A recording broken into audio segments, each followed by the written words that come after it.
time, believe me, there's a much bigger threat to the men in blue. That's him! Kill the bastard with the video camera! Please raise your right hands. Do you all swear or affirm that you will well and truly try the issues between the state of Florida and the defendant, and a true verdict rendered according to the law and the evidence? Yes. Thank you. Ladies and gentlemen of the jury, you have been selected and sworn as the jury to try the case of the state of Florida versus Patrick Claiborne. This is a criminal case. Mr. Claiborne is charged with trespass to an occupied structure or conveyance after warning. The definition of trespass to an occupied structure or conveyance after warning will be explained to you later. The state's charging document, which is called an information, is not evidence. It is not to be considered by you as any proof of guilt. It is the judge's responsibility to explain the law to you. It is your solemn responsibility to determine if the state proved its accusation beyond a reasonable doubt against Mr. Claiborne in accordance with the law that I provide to you. Thus, the province of the jury and the province of the court are well defined, and they do not overlap. This is one of the fundamental principles of our system of justice. Before proceeding further, it will be helpful if you understand how a trial is conducted. At the beginning of the trial, the attorneys will have an opportunity, if they wish, to make an opening statement. The opening statement gives the attorneys a chance to tell you what evidence they believe will be presented during the trial. What the lawyers say is not evidence, you are not to consider it as such. Following the opening statements, witnesses will be called to testify under oath. They will be examined and cross-examined by the attorneys. Documents and other exhibits also may be produced as evidence. After the evidence has been presented, the attorneys will have the opportunity to make their closing arguments. Following the closing arguments by the attorneys, the court will instruct you on the law applicable to the case. After the instructions are given, you will then retire to consider your verdict. You should not form any definite or fixed opinion on the merits of the case until you have heard all the evidence, the argument of the lawyers, and the instructions on the law by the judge. Until that time, you should not discuss the case among yourselves. The verdict must be based solely on the evidence or lack of evidence in the law. I now instruct you not to communicate with anyone, including your fellow jurors, about this case. No communication includes no emailing, text messaging, tweeting, blogging, or any other form of communication. Do not do any research about the case or look up any information about the case. If you become aware of any violation of these rules at all, notify court personnel of the violation. During the course of trial, the court may take recesses, and you'll be permitted to separate and go about your personal affairs. During these recesses, you must not discuss the case with anyone or permit anyone to say anything to you or in your presence about the case. If anyone attempts to say anything to you or in your presence about this case, tell them that you're on the jury trying the case and ask that person to stop. If they persist, leave them at once and immediately report the matter to the bailiff, who will advise me. All cell phones, computer, tablets, and other types of electronic devices must be turned off while you're in the courtroom. Turned off means that the phone or other electronic device is actually off and not in a silent or vibrating mode. You may use these devices during recesses, but even then you may not use your cell phone or other electronic device to find out any information about the case or communicate with anyone about the case or the people involved in the case. Do not take photographs, video recordings, or other audio recordings of the proceedings or of your fellow jurors. After each recess, please double check to make sure that your cell phone or electronic device is turned off. At the end of the case, while you are deliberating, you must not communicate with anyone outside the jury room. You cannot have in the jury room any cell phones, computers, or other electronic devices. If someone needs to contact you in an emergency, the court can receive messages and deliver them to you without delay. The contact number will be provided to you. The case must be tried by you only on the evidence presented during the trial in your presence and in the presence of the defendant, the attorneys, and the judge. Jurors must not conduct any investigation on their own. This includes reading newspapers, watching television, or using a computer, cell phone, the internet, any electronic device, or any other means at all to get information related to this case or the people and places involved in this case. This applies whether you're in the courthouse, at home, or anywhere else. Must not visit places mentioned in the trial or use the internet to look at maps or pictures to see any place discussed during the trial. Jurors must not have discussions of any sort with friends or family members about the case or the people and places involved. So do not let even the closest family members make comments to you or ask you questions about the trial. In this age of electronic communication, I want to stress again that just as you must not talk about the case face to face, Must not talk about this case by using an electronic device. Must not use phones, computers, or other electronic devices to communicate. Do not send or accept any messages related to this case or your jury service. Do not discuss the case or ask for advice by any means at all, including posting information on an internet website, chat room, or blog. What are the reasons for these rules? These rules are imposed because jurors must decide the case without distraction and only on the evidence presented in the courtroom. If you investigate, research, or make inquiries on your own, the trial judge has no way to make sure the information you obtain is proper for the case. The parties likewise have no opportunity to dispute or challenge the accuracy of what you find. This is contrary to our system of justice, which assures every party the right to ask questions about and challenge the evidence being considered against it, to present argument with respect to that evidence. Any independent investigation by a juror unfairly and improperly prevents the parties from having that opportunity, our judicial system promises. Any juror who violates these restrictions jeopardizes the fairness of these proceedings, and a mistrial could result that would require the entire trial process to start over. Mistrial is a tremendous expense and inconvenience to the parties, the court, and the taxpayers. If you violate these rules, you may be held in contempt of court and face sanctions, such as serving time in jail, paying a fine, or both. In every criminal proceeding, a defendant has the absolute right to remain silent. At no time is it the duty of a defendant to prove his innocence. From the exercise of the defendant's right to remain silent, a jury is not permitted to draw any inference of guilt. The fact that the defendant did not take the witness stand must not influence your verdict in any manner whatsoever. The attorneys are trained in the rules of evidence and trial procedure. It's their duty to make all objections they feel are proper. When an objection is made, you should not speculate on the reason why it is made. Likewise, when an objection is sustained or upheld by me, you must not speculate on what might have occurred had the objection not been sustained, or what a witness might have said had he been permitted to answer.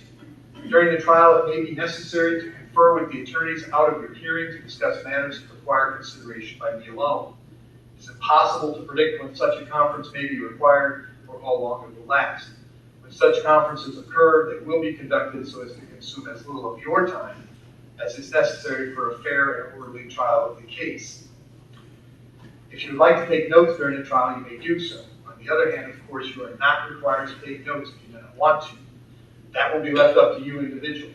You have been provided with a notepad and a pen for use if you wish to take notes. Any notes that you take will be for your personal use. However, you should not take them with you from the courtroom. During recesses, the bailiff will take possession of your notes and will return them to you when we reconvene. After you have completed your deliberations, the bailiff will deliver your notes to me. They will be destroyed, and no one will ever read your notes. If you take notes, do not get so involved in note-taking that you become distracted from the proceedings. Your notes should be used only as aids to your memory. Whether or not you take notes, you should rely on your memory of the evidence, and you should not be unduly influenced by the notes of other jurors. Notes are not intended to entitle to any greater weight than each juror's memory of the evidence.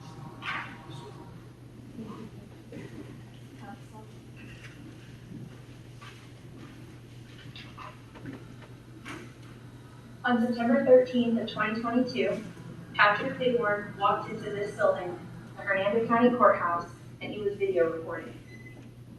He was approached by Deputy Ken Carter, who explained that he needs permission to record inside the building. At that point in time, he exited the building, walked around, came up through the other entrance on the other side, where we used to have steps. Today we don't have steps on that side because it's under construction, but at that time we had steps.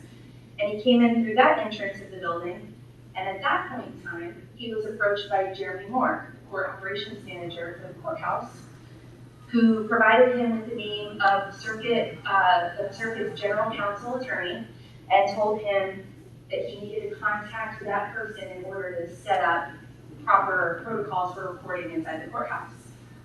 The next day, Patrick Claiborne returned to the courthouse, once again recording. At that time, he was approached by Judge Merrick Jr., Chief Judge of the Circuit, who advised him that he was trespassed from the building and explaining that filming inside the building is a security issue. He was then immediately told by Sergeant Daniel Quinones of the Sheriff's Office that he was trespassed from the building and he needed to leave. At that time, he did say that under threat of arrest, he would leave. About an hour later, he came back to the courthouse, once again filming, and he was arrested at that time for trespassing by deputies Ed Nurse and Christie. Today, you're going to hear from those witnesses who are going to talk about what took place, and at the end of the day, it's my hope that you will find the defendant, Patrick Claiborne, guilty of trespassing into the courthouse, which is an occupied structure, while recording after warning. Thank you. Mr. Harris. This case really is a factual dispute. Came in this building, government center. Government center, the evidence will show, houses not the courthouse, but the courthouse, the clerk, public defender, the state attorney, county attorney, and other officials. Other states would want you to believe that this is a courthouse. It's actually a government building owned by the Hernando County government, not by the court system, not by the judiciary, but by the county itself, the taxpayers of Hernando County. It's undisputed he walked into this building, which any citizen is permitted to do, to go to the Board of County Commission, where they have their chambers down on the first floor, come to the second or third floor to go to other offices, such as the clerk, to pay a ticket. All of that is how we transact business, through that same lobby atrium. The evidence is going to show that the courts somehow claim they have control over the atrium, the common area for everyone. That they can sit there as a guard and say, you can't come in here for security reasons. I'll submit to you that they will produce nothing to show that that even belongs to the courts. Nothing. They will have no documents. They will have no diagrams. They will have no schematics to show you this part of the building belongs to the court. This part of the building belongs to the clerk. This part of the building belongs to the county attorney. This part of the building belongs to the state's attorney's office. This part of the building belongs to the public defender. They're not going to show you anything, any proof at that atrium that you can look up and see the windows of all those other government officials belongs to the court. That's what this is about. We would concede to you. Patrick came in, Mr. Claiborne came in that building, recorded downstairs, first floor, the same entrance that everybody has to use. They want you to believe that because this judge is the circuit court judge, administrative judge of the circuit, that he has a right to tell people, you can't come in here to go to the ballot board of county commission. You can't come in here to go to public defender. You can't come here to go pay your ticket. They simply, the court simply doesn't have authority over this common area shared by every member who's been elected and serves out of this building. There will be no evidence that Judge Mayer has any authority to control what happens in the common area. So the facts are undisputed. It's just a question of, can this judge go out into that lobby and say, I control this lobby, in the same manner you can walk into a Publix and say, I control Publix. He has no more authority, I suggest to you, that he can walk into Publix and say, this is a government building, this is a courthouse, and I get to tell you what to do, any more than he can say that lobby belongs to everyone. There'll be evidence to show that it belongs to everyone, not to use of the courts. There will also be evidence that the court has petitions, as you can see right here. We have a door to a court. On the other side of that, there's another door that leads in here. That hallway doesn't belong to the court.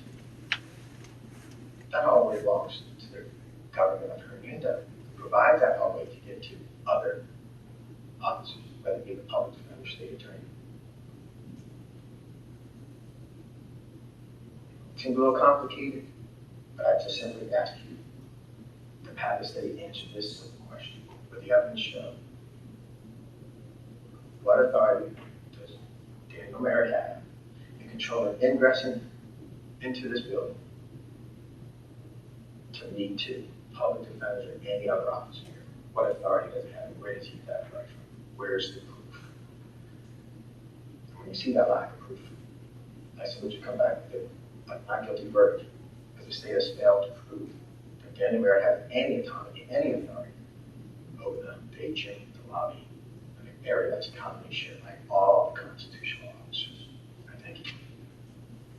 State have any witnesses they wish to call? Yes, Your Honor, the state called Deputy Ken Carter. Ken Carter?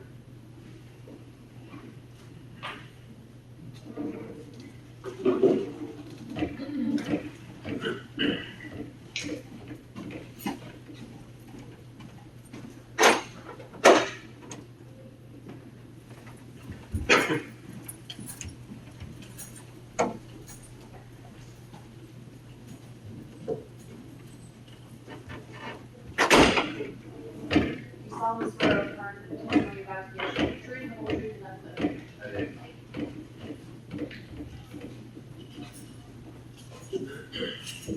Swinton, may inquire. Thank you, Judge. Good morning, sir. Good morning. Will you please state your name for the record? Kenneth Carter, Jr., Where do you work? Hernando County Sheriff's Office, How long have you worked for the Hernando County Sheriff's Office? 18 years. And what is your current role with the Sheriff's Office? I'm assigned to the courthouse as a bailiff. Okay, is the courthouse located in Hernando County? Yes, it is. Were you working there on September 13th of 2022? Yes, I was.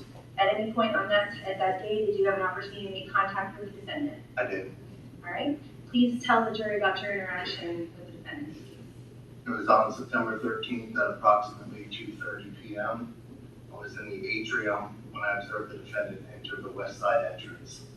He was filming with a cell phone that was attached to either a selfie stick or a small tripod that was collapsed. And I made contact with him, let him know that he needed to contact a gentleman by the name of Jeremy, which is the court's operation manager, to get prior approval for filming. Okay. Do you see the person here in the courtroom that you had that conversation with back on September 13th? Yes, I do. Can you please point to him and identify an article of clothing he's wearing? He's wearing a gray shirt. All right. Let the record reflect that the witness has identified the defendant. Thank you. May I approach the witness, Judge? I'm showing you what's previously marked in the state's Exhibit A for identification. Sorry. Do you recognize that? I do. What is it? It's a DVD video. And what is the contents of that video? The interaction with the defendant. And how do you know that that DVD contains the contents of the interaction with the defendant? Because I watched it as well as put the date on there and my initials. Okay, and is that a fair and accurate representation of your interaction with the defendant on September 13th of 2022? Yes, it is. Your Honor, at this time, the state would move to admit what's been previously marked as state's Exhibit A for identification as evidence of the state's one. Objection. Motion. Accept A for identification, the state's A1 for evidence. Your Honor, may I publish?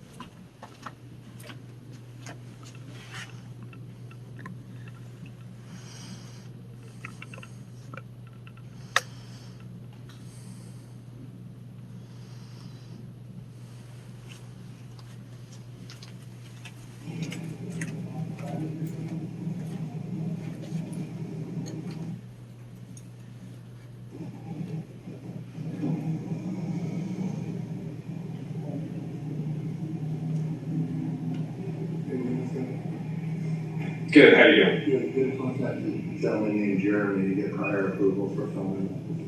Yeah, like he explained there, I guess there's a judge that made some sort of rule or It's an something. administrative order that you're not allowed to film in here. And, Hernando County Courthouse. okay, and that's even including the public, Yes. the accessible areas? Anyone inside. Inside the, you said anything past the, He's a security guard. where is this at? Did the judge have to like put this on paper or anything? Where would I be able to find that to do a public records request? See, I should be able to come in here and do a public records request. And, film my public officials in the course of their duty.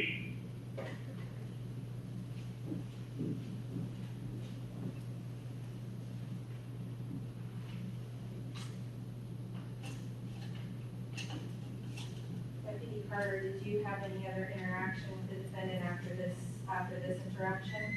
I was present when he was trespassed the following day. Okay. You were present, but you didn't have any more conversations with him? No. Your Honor, I have no further questions. Cheers.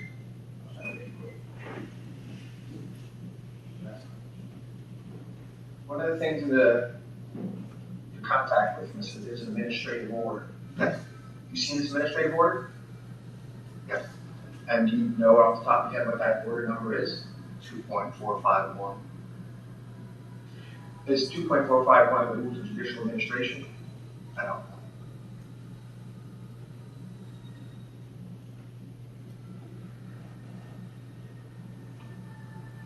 Is that area of the courthouse, there's a courthouse and there's other buildings inside, other offices inside as well as the courts in this building? I'm not sure what you're asking. Is this strictly a courthouse or are there other constitutionally elected officers also have an office in this building? There's clerks, courtrooms. Is there an office of the public defender part of this court? Yes, the building. Do you know who owns this building? No.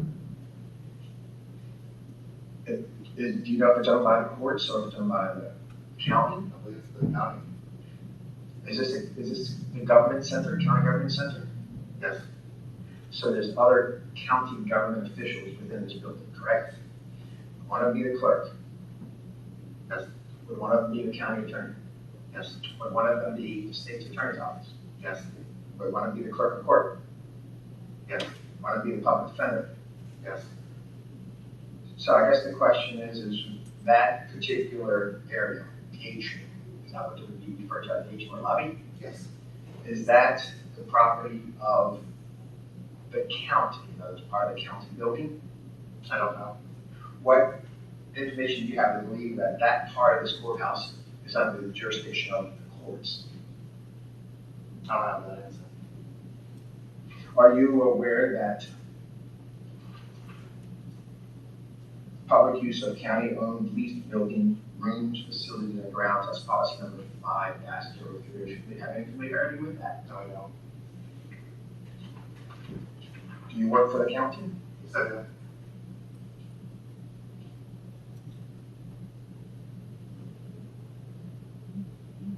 So it's your understanding, just to make it clear, it's your understanding that the only rule you're aware of that supports your statement to my client that you can't record it here is 2.451. Yes. Is this part of, let me ask you this, is this entire building, is it open to the public or is there restricted areas? It's open to the public. But you would agree there's restricted areas, you just can't walk into a judge's office, correct? Correct. You can't just walk into many of the rooms controlled by the clerk. There's doors that are locked, correct? Correct. So there are some restricted areas within this building and there's open areas within this building, correct? Yes. Would you agree the lobby is open to the public? Yes.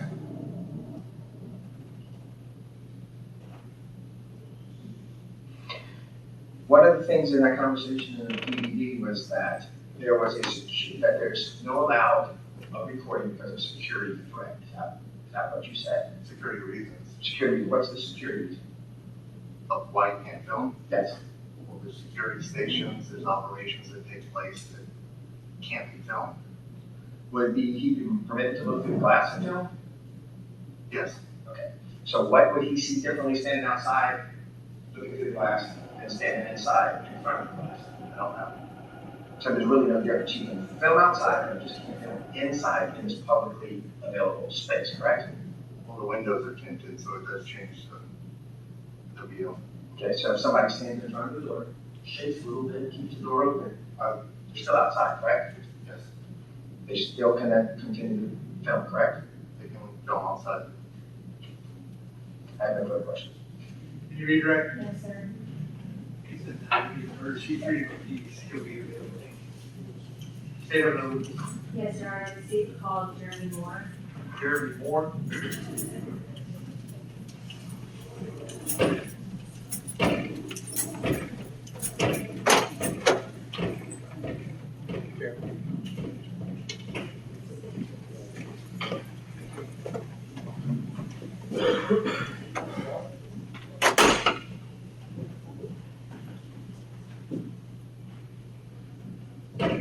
You solemnly swear or affirm that the testimony you're about to give shall be the truth, the whole truth, and nothing but the truth.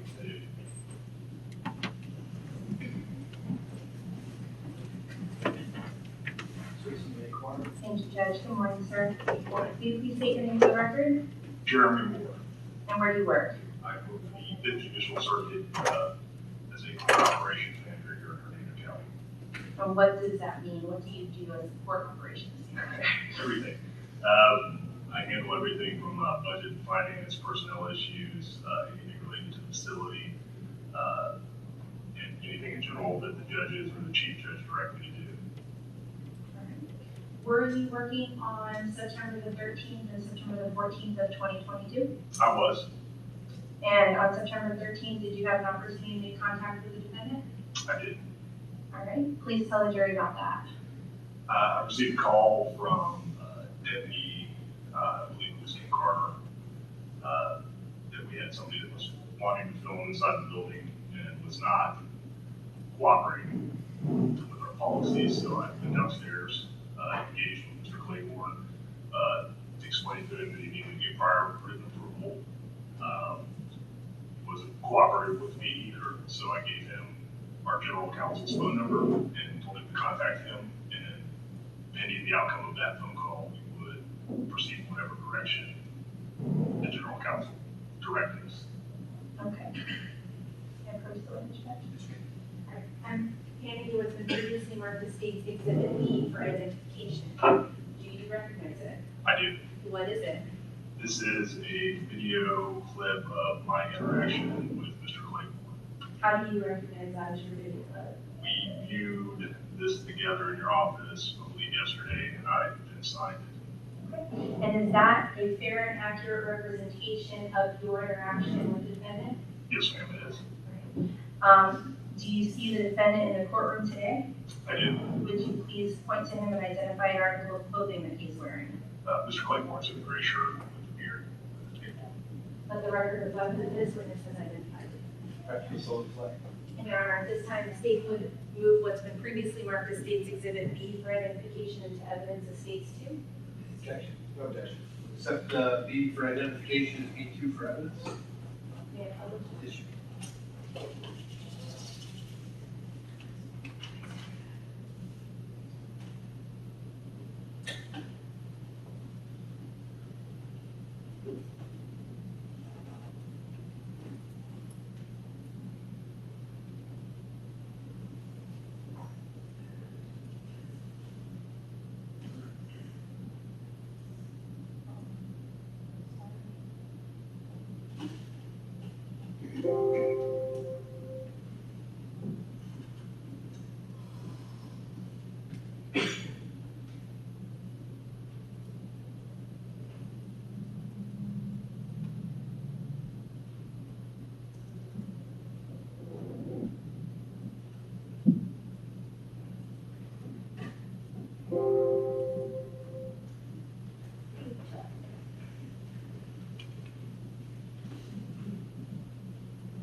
I'm just feeling like a little, You call our general counsel, we're not gonna allow film randomly throughout the building. If you let film someone set up, we're glad to do that. no, I just want to film anywhere that's publicly accessible place. Yeah. Wherever the public can They're go. gonna allow under judicial rules of administration to film, but we know that there's security issues, there's. Well, I'm not just filming willy-nilly. I'm a journalist gathering content for a story. Okay, yeah. For so matter of if you public wanna- interest. Yeah, so if you want to arrange with us prior written approval, we'll set you up wherever you'd like and make sure that it's a reasonable location for you to film. Oh yeah, anywhere that's public is. Yeah, no, it's not, is- there's judicial rules of administration, so. What rules? I mean, I I go by laws. You guys, Yeah, that's that's law judicial rules enforcement. and administration, that's the rules. That's the laws. There's statute behind it as well. The more one will follow, the more one, if he gives me okay, then we'll move in that direction. No thanks. Okay? Yeah, anywhere that the public can go, So we can film. we're not gonna have an argument. Oh, no, of course not. These gentlemen are glad to escort you out of the building at the direction of the chief judge.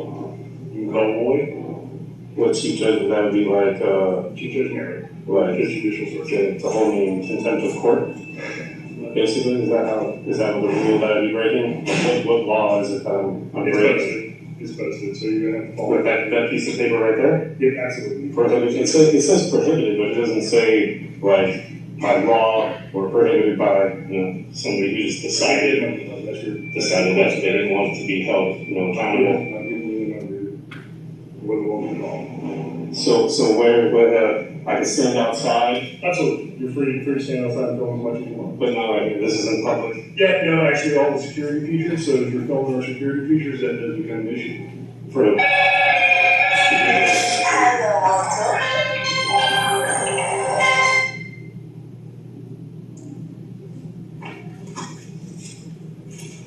So what was the issue again? I didn't hear you say it again. You can call Roy. That would be the course of action for you.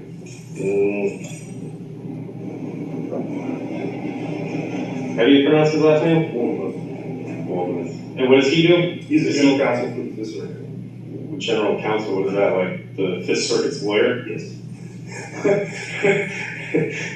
So I come in to do public photography in a public place, and We're glad to arrange it. The answer is call our lawyer Yeah. to film in public. Yeah, well, you're being combative, so we will be glad to.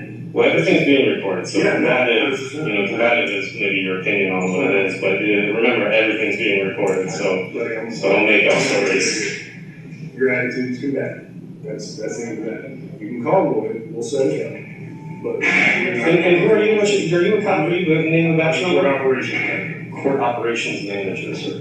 Okay, so you're not a cop or law enforcement or anything at all, that's like security guard kind of? No. All right. Well, have a good day. You too. You're free to go outside. That's where we're at. So if I'm free to go, I'm free to stay, right? No laws broken, no crime, all smiling, happy faces. Alright, so, Mr. Moore, after this interaction with Mr. Claiborne, did you take any other steps in reference to this matter? At that time, I departed and went to speak with the chief judge regarding the incident. Mr. Claiborne was not going to be cooperative, so that he could take whatever action he felt was appropriate. At any point in time, did you see him on September the 14th? I did on the exterior of the building. That was an outside building. Okay. I have no further questions. You drive?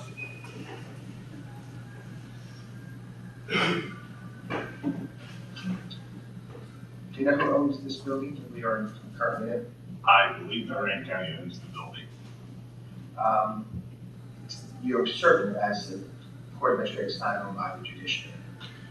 No, pursuant to statute 29.008, the county is responsible for providing buildings and a number of other things, telecommunications, supplies, staff as necessary to meet local conditions. So they are responsible for paying for it, and we occupy it. And this government building owned by the county is occupied by other constitutional officers in addition to the courts? Correct. And is this possession that the courts have of the government county building, is it through some type of lease? No, it's by statute. And does, as the operation officer for the courts, are there certain parts of this building that are clearly not part of the courts? So yeah, there are areas, the individual constitutional or elected officials' personal office space, in general, will not fall under our control, not our, the chief judge's control. Is there some type of schematic or plan that says that this red area belongs to the courts, and this green area belongs to the public defender, this brown area belongs to the Board of County Commission? I honestly couldn't tell you. We do move around quite a bit as space needs change. You would agree that parts of the courts are not open to the public? Yes, 100%. You would agree that, when I say parts of the court facility not open to the public, correct? Correct. You can come into a courtroom, but you don't get access to the judge's chambers, you don't get access to the jury room, correct? Correct. You don't get access to the secured lockup area, correct? Correct. One of the things you talk about is that, let's talk about the atrium, which you saw in this video. The atrium of the lobby area is open to the public, correct? That is correct.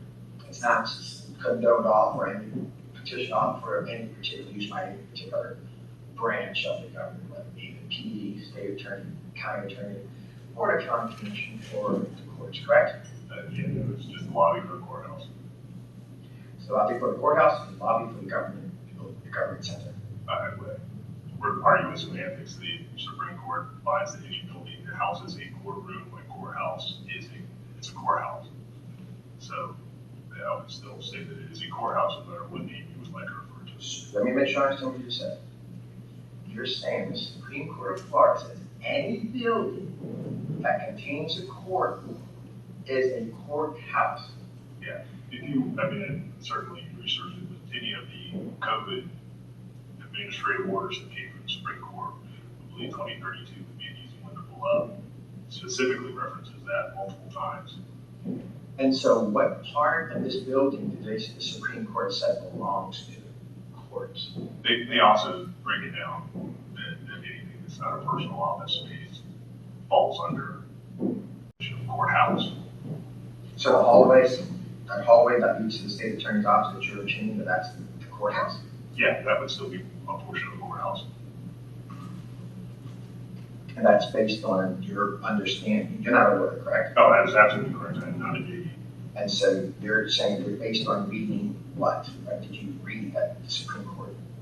I believe it's 2032 AOSC references it. There's some other ones, the COVID guidelines that they reference it and to correct it that way.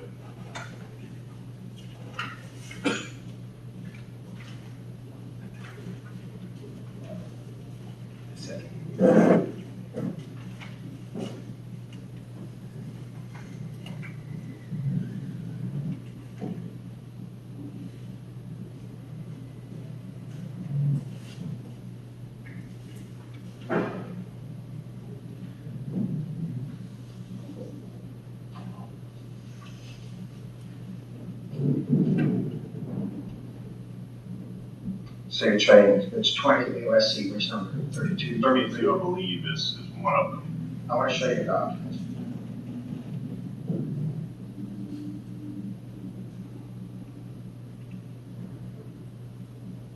Can I approach this way? Show you a document. Do you recognize that document? I do. Does it come through your office? Yes, at some point it will. And it says at the top, it says State of Florida 5th Judicial Circuit, correct? Yes, sir. And it's got Child Court Administrator on the right and Ken Mayor on the left. Correct. What's the date of that document? I don't know. Is it dated? Okay, so undated document, correct? Correct. And it refers to AOSC, just administrative order from the Supreme Court, 2020. It says 32, as amended, correct? And it talks about COVID, correct? Correct. Now, when you go down to the next part, it's bold, it says filming within the courthouse, correct? Correct. You would agree that that has nothing to do with COVID? Correct. You would agree that this information was added after the incident involved my client? Incorrect. What's the date? I don't have a date on that. So how do you know that's not true? Well, I don't know. You're providing me this document. I don't understand what you're. Well, you're the court administrator, right? I'm a court operation. Operation. So part of your court operations management is to facilitate the management of the courts, correct? Correct. You don't know when this was changed then? That the It film wasn't changed. But was this film added? It wasn't added, it is part of the original document, the header general health and safety guidelines, the general health guidelines were addressed. And then the filming within the courthouse was also included in the original document. But you don't know when this document was even created? I can look it up, I don't know off the top of my head. Let's assume it was created. Where is it posted at for the general public to see? When it was applicable, when the Supreme Court's guidance was in place that we were to mask and social distance, it was posted throughout the courthouse at all the entrances. Was it posted on at the entrance back on September 13th, 14th of last year? It should not have been. Okay, so it wasn't posted then either. No, at that point, all we had was no filming without prior written approval on all the entrances. So let's talk about that. I'm going to choose the document. Right? Yes. Where does this new filming come from? It was at the direction of the Chief Judge. Okay. So you're saying the sign that says no filming came not because of some policy you have, but because of judge that you were aware of, but because the Chief Judge says no filming. The policy would originate in the Chief Judge. Are you aware of that policy? Absolutely. I mean, You know the policy number? we don't have a policy number. Is it published somewhere? Not at that time, it was not, Okay. other than being posted. So let me see if I understand something. There's a policy that's not posted that led to a sign that is posted. But the citizens don't know about this policy. No, the signs are there. No, the sign is there, I get it. But without a policy to support the sign, and the citizen can't research the policy that exists, how is a citizen to know that that sign has any authority behind it? I mean, I would argue that those signs, the sign on the guidance on the wall there that say you can only have X amount of people on this stuff, it doesn't have a policy number behind it. Well, let's talk about that. There's actually a sign on the wall, I believe, that limits the capacity to 146 people. Right there. Do you realize there's probably a fire code that actually dictates that? A fire code that you can actually look up and see that supports the post of that sign, correct? Correct. Okay. I'll go back to my original question. If there's signs posted downstairs you cannot videotape, where's policy that supports the posting as we have a policy that you can look up? Citizens can look up and see there's an actual fire code policy. Right. Where's the policy posted for that support of that sign? We don't have an internal policy that was written at that time. It just falls under Judicial Rules of Administration 2.451 that the Chief Judge at all times has authority over electronic devices and filming in any portion of the courthouse or court facility. So, it's your position that the lobby area is the courthouse facility. Correct. It would be. Are you, as an administrator, operations administrator, are you aware that the county of Fernando actually has policy dealing with the atrium? I wouldn't be privy to that. Now, approach? Yes. I want to ask you to take a look at policy number 0503.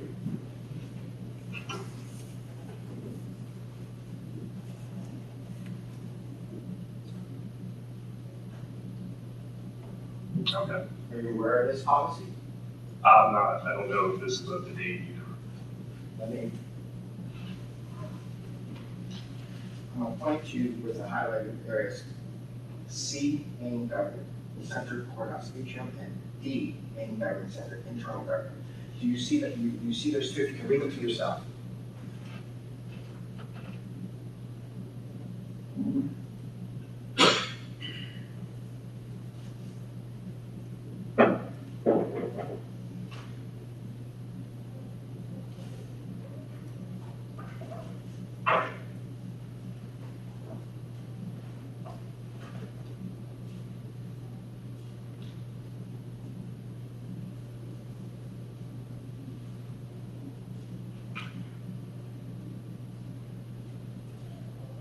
Yes, sir. You would agree with me that at least that policy separates the atrium lobby from the rest of the building, and that rest of the building, D, gives authority to the chief judge and the judges to control what happens within their court, correct? Yeah, I mean, honestly, the county doesn't have any jurisdiction over making that determination. I would imagine this predates Article 5, since it's an 03. So you're not aware of any policies that even exist today? Not that the county, I mean, the county. So if I went on the computer right now and looked that up, you're saying that the municipal code for Hernando County won't have that policy listed? I would anticipate that if you look at the municipal codes listed in Unicode, that over half of them are out of date and inaccurate. So you would agree that the atrium is open to the general public, correct? Absolutely. And that this rule that you you don't know anything about apparently, may or may not apply, but if it did apply, the chief judge has no control over the atrium, correct? The chief judge has control over the entire facility. Is that what it says in that policy from the county? It doesn't say he doesn't. Does it say he does as part of the D when it comes to the offices? Would you like me to read it? Sure, I'd love for you to read it. Main government center, internal governmental and courthouse offices. Internal government and courthouse offices are restricted facilities for governmental courthouse operations and functions. The judges in and for the 5th Judicial Circuit, Hernando County, shall be responsible for establishing and restricting public access to the respective courtrooms. What does the C say? Main government center, courthouse atrium, lobbies, hallways, and office waiting areas. These areas shall be limited to internal pedestrian movement of the general public going to and from government and courthouse offices and courtrooms as a waiting and lounging areas for such visitors. Public displays, information requiring table for action or any other type of special setup, including signs and banners, shall be limited to those posted or placed by the county government and courthouse employees acting in furtherance of their county or courthouse official capacity. So they show both courthouse and county players above, right? Sure. And so your position is that Mr. Claiborne presented some type of security or safety risk in court, or is it just because he violated this sign? So part of the reason that we have the policy in place that we do not allow willy-nilly filming in the building is because we have a responsibility. And when I say we, I mean the chief judge of the judicial circuit, to preserve security and decorum. We have people in this building filling out injunctions that if somebody should happen to see their battered spouse filling out an injunction, something bad could happen. We have victim witnesses and Marcy's Law's issues to address. We do not intend to limit access to the courts. We just need to make sure that it's safe for people that deserve to be protected, as well as limiting individuals filming security features and processes. Let's talk about Marcy's Law. People come in for a judge. You can stand out in the parking lot and take their single pictures, correct? Absolutely. You can stand on the steps and take their single pictures. Absolutely. You can stand out the door and take their single picture, right? So how is it a security that wants to come inside? I don't know that it changes that, to be honest with you, sir. What it does, though, is that Judge Merritt has a responsibility to preserve that inside of this building. And so you as the operations manager, what security threat did you see, or is it just purely a violation of the sign is why you made contact with him?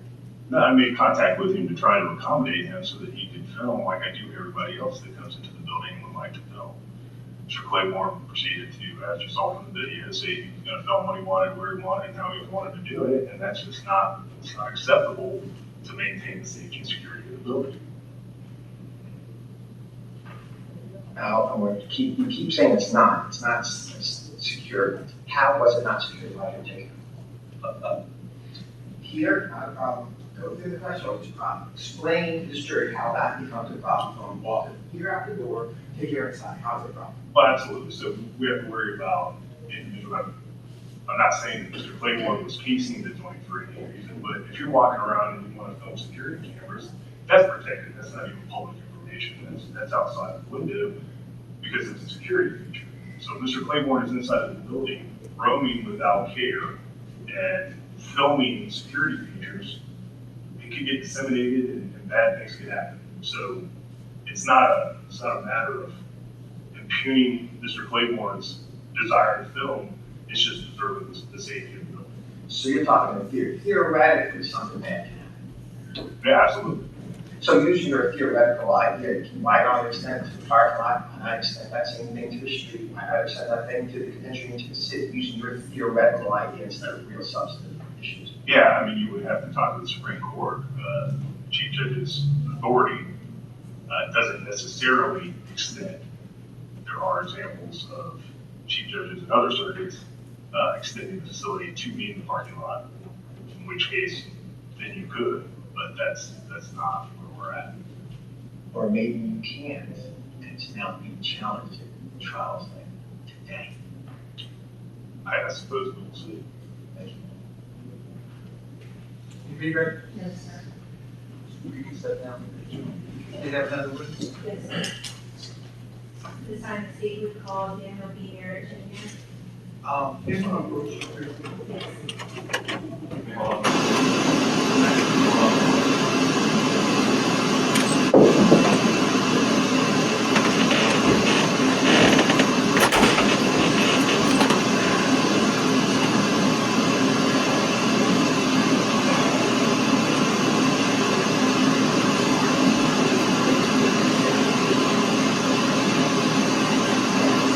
Daniel B. Merritt? Yes, sir.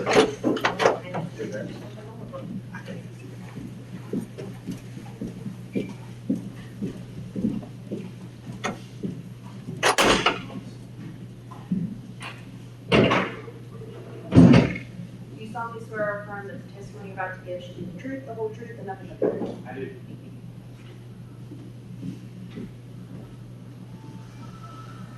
Switch. Good morning, sir. Good morning. Will you please state your name for the record? Daniel B. Merritt Jr. And where do you work, sir? Here at Fernando County Courthouse. What is your role? I'm the circuit judge of the Fifth Circuit, which encompasses the Marion, Lake, Fernando, Citrus, and Sumter counties. Okay. Do you have any other duties? I do, in addition to my regular docket duties, I'm also the chief judge of the Fifth Circuit, as elected by the other 43 circuit and county judges of the 5 counties. Can you please tell the jury what your duties are as a circuit judge of the judicial system? As circuit judge or as chief judge? As chief judge, I apologize. As chief judge, I'm responsible for the day-to-day management of the judicial branch of government within the Fifth Circuit of the state of Florida, which, as I indicated, is for the 5 counties that I just mentioned. I have the administrative oversight and supervisory responsibilities for the 43 other circuit and county judges, as well as our general magistrates, our hearing officers, and our staff attorneys, in addition to other responsibilities attendant to court administration, which is an organization that supports the judicial branch's work in our circuit, numbering approximately 150 employees or so.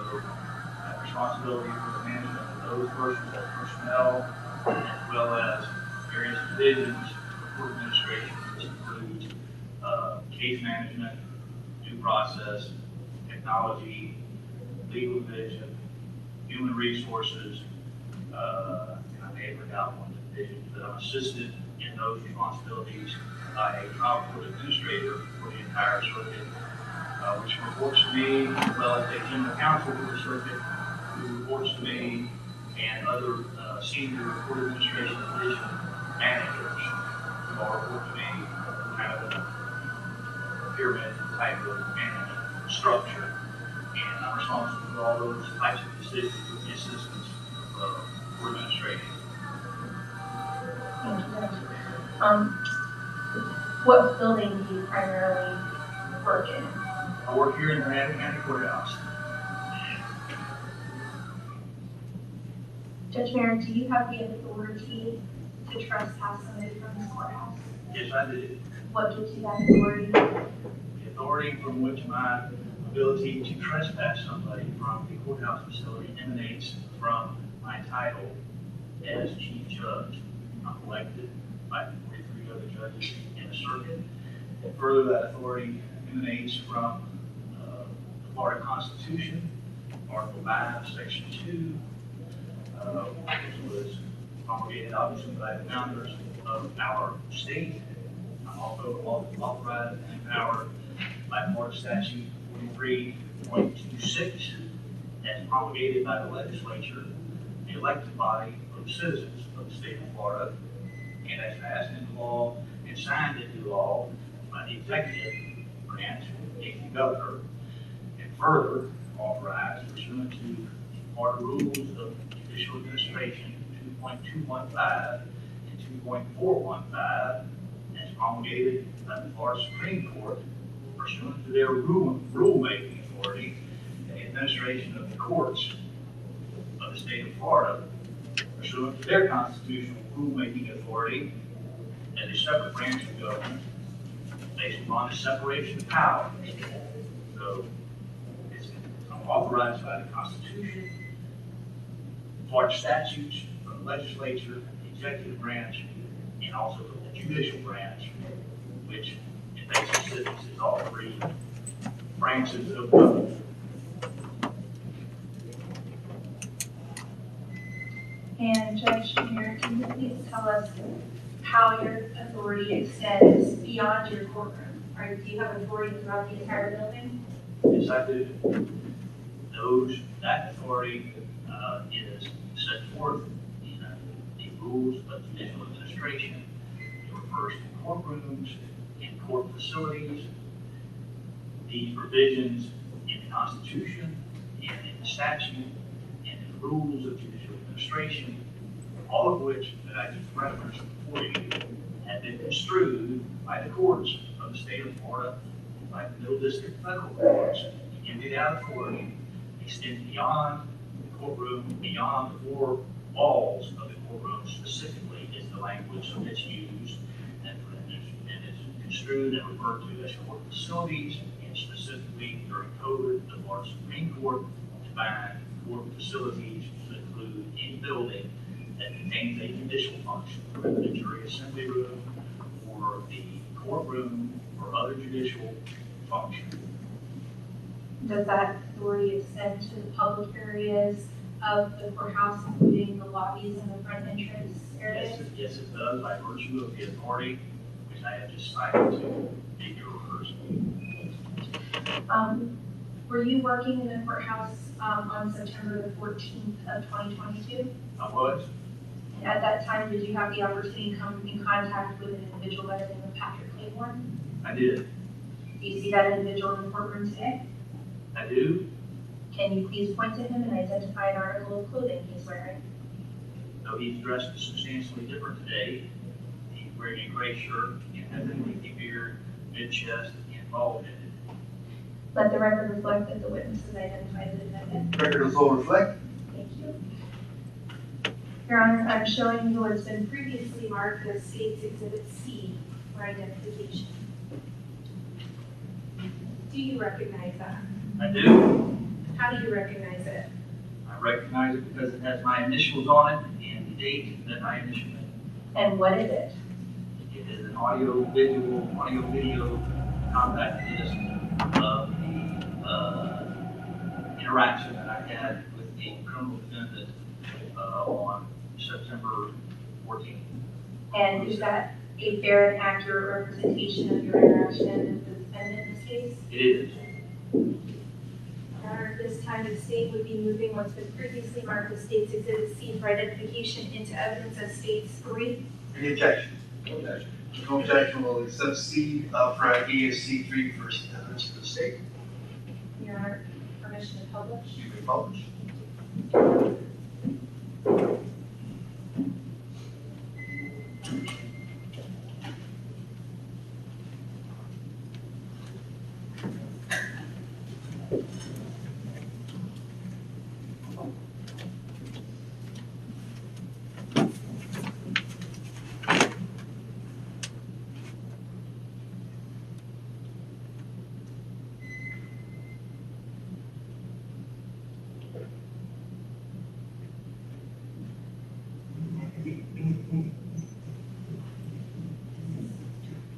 We're going to try to match from the building.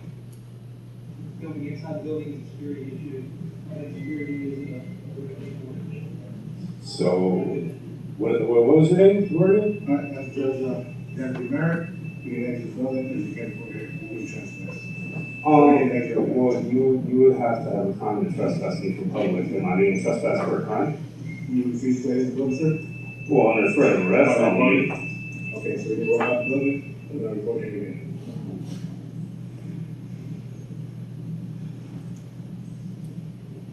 guys are really making yourselves look bad. Reference, come back in the morning, you said the trespass, I'm running, you take the rest. Trespass for what crime? Is this private property? Is that a crime? For the judge's orders. What does the judge's orders mean though? Judge's orders mean have a good day, I can't report in public? Yes, sir. Do you guys work for the sheriff or for the judge? Because I have this thing of ethics that's, that's your sheriff's.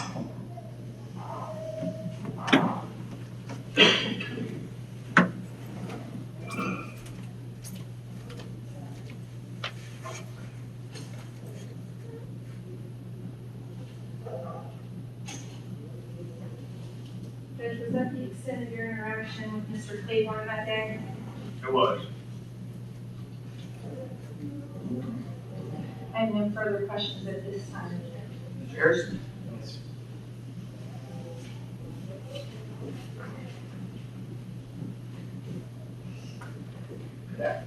Good morning. I'm going to ask you, one of the things you said is authority I just cited you.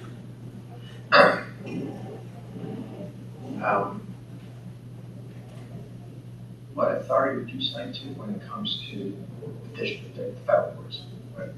What authority would you cite to? If you wish for me to provide you these specific citations, I will gladly do so. What I was referring to is the fact that the Constitution of the state of Florida, the statute that I referenced for the jury, and the rules of judicial administration that I pointed out for the jury have been construed through at least one district court of appeal of the state of Florida and two middle districts of federal courts to provide the authority that you proposed. If you wish to have those citations, I will gladly provide them to you. But if you don't have them thus far, frankly, I'll be very surprised. Well, let me ask you this. You're quite familiar with jury instructions, correct? I am. May I approach? Yes. I'm going to show you jury instruction 13.3. There's 3 elements that have to be proved beyond reasonable doubt, correct? Yes. And the second one, what does the second one say? B? You have the wrong one because it's not delineated from the Supreme Court jury instructions with the letter that you're indicating. You have to print it out without the letter. But if you're referring to the section involving the person authorized to issue such a trespass warning, I'm aware of what you're talking about. And it says a person authorized by the owner or lessee of the premise warned Patrick Claiborne. That's what it says, correct? It does. Who's the owner? The government. Government of whom? What government? State of Florida, county, city of Brooksville? Sir, in this particular instance, we're talking certainty to consider otherwise the fact that I am the government in this particular instance. I'm the authorized agent of the government. I'm the person authorized on behalf of the government to do what has occurred in this instance with your criminal defendant. Who is the owner of the property?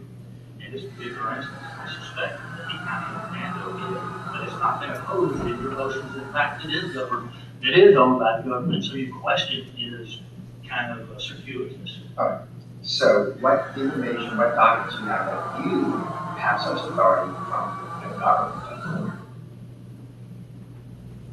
Well, No one's doubting your ability, your ability from the Constitution, the state, the statutes and rules, from your question, of your ability to make rules. I'm asking you, what authority do you have over this part of the building? this part of the building being a courtroom, Being the atrium downstairs. the fact that this building is a courthouse facility, and as construed by the courts of the state of Florida, courthouse facility means any building in any part thereof wherein a courtroom or any function of the judicial branch is contained. So so you have control of the Board of County Commissioner chambers? In In a particular instance, yes, during COVID specifically from the Florida Supreme Court. However, Did COVID end by then? Was COVID over by September 13th, 14th of last year? it was. So COVID is a non-issue, correct? The fact is during other public areas, non-specific to individual constitutional officers and entities, they have control over their individual rooms, but not the balance of the public areas that are within a courthouse facility. Okay. So you're saying you control the hallway that leads to the double doors to the state's attorney's office? Yes, And do you have any schematic or any diagram or any written authority that says that? well, as far as I know, the Constitution of the state of Florida, the Florida statutes, and the Florida Rules of Judicial Administration are in writing or can be printed out so that you can read it other than on a computer. And it specifically tells you that you have control over the atrium downstairs. Mr. Harrison, you know as well as I do, that sometimes provisions in the law are construed by the courts as to what they mean. And that is what has occurred, and also pursuant to statutory enactments, you know as well as I do that I'm empowered to enact and take everything necessary and proper to enable the full effectuation of the statute. We asked that, Judge. We're not talking about your authority. We're not talking about your authority. We grant that you have the authority to make all kinds of rules, no doubt. The question is whether that authority applies to the atrium. Yes, it does, because it's part of the courthouse facility. So I want to point out to, are you familiar with Hernando County's policy for use of county-owned buildings? Mr. Harrison, I am not, but I suggest to you that if it's contrary to my judicial authority, that my authority trumps theirs. And I can assure you that it would. If it's part of a courthouse facility, and it is. I understand what you're saying, but you've not provided any authority to back up what you're saying. You're saying, I'm the chief judge, I say it's so, it's so. I've already told you over and over what that authority is based on. But you've not provided that authority.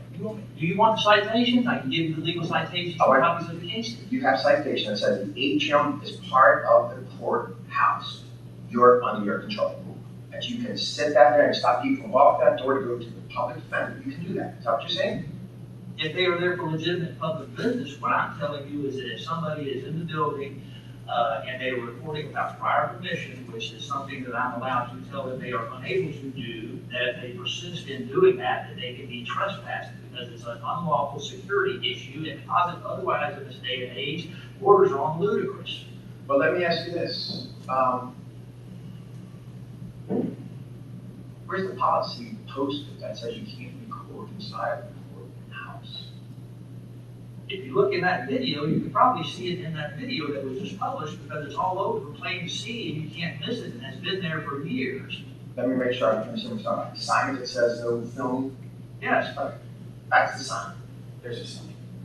That sign has authority behind it. There's actual rule you can look up and see the authority for that sign. So where's the authority for the sign? Where does the public find that authority? Judicial Administration 2.415 with regard to the security of a courthouse facility empowers and authorizes me to have those types of signs put up so that people are not walking around indiscriminately in this courthouse looking at the layout of the building, potentially where the most potential damage could be inflicted, where people most likely congregate to inflict the most damage upon the citizens of Hernando County, in addition to filming judges potentially, which is a security risk, and in addition to filming victims of crime and domestic violence petitioners, and any other litany of other reasons why somebody should not be able to do what your client persisted in doing, because it is a clear and obvious security which I have the authority to ban. Okay. So let's talk about security. So you stand outside the door is okay? If you want to stand outside the door, If you stand outside the door, that's public, that's open public, that's a different type of public area, sir. so a person seeking an injunction walks up that sidewalk, he can record them there?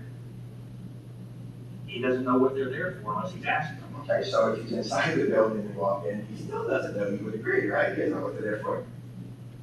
it begs the point, because they are there for domestic violence and injunction petition potentially, and they were within the courthouse facility, so we do not know who he is recording, and to prohibit that possibility, they're not permitted to do that.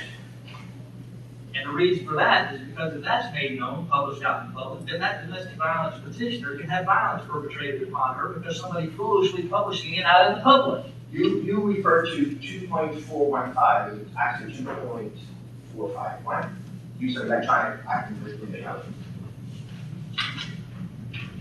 It's 451, yes. 451. And in fact, 451 says, use of electronic devices in a courthouse or court facility is subject at all times to the authority of the chief judge. Correct? To ensure decorum and prevent distractions. Was his presence there creating a problem with decorum or distraction?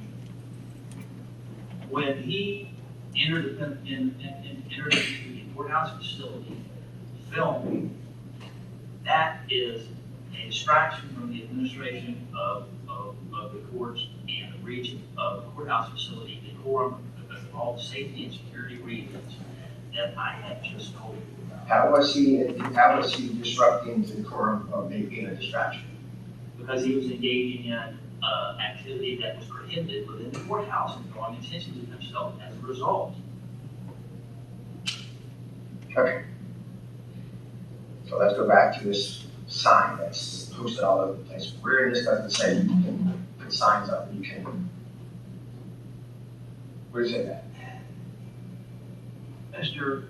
Harrison, again, if they were to delineate every authority that emanates from the language of the Constitution and the statute and the rule, then we would be looking at a document probably of biblical proportion. But however, it says the use of electronic devices in a courthouse in a court facility is subject at all times to the authority of the chief judge, A, to ensure decorum and prevent distractions, B, ensure the fair administration of justice, and C, preserve court security. So I would suggest to you that if security is an issue, which filming within the courthouse obviously is, that it emanates from that rule, that I have the authority to put a sign up that says, by the way, folks, these don't record in the building.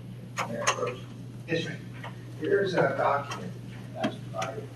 It says General Health and Safety Guidelines, and it refers to the Supreme Court's ruling as far as an administrative order from the Supreme Court 2020 as amended, as well as 2032 as amended, which deals with code, correct?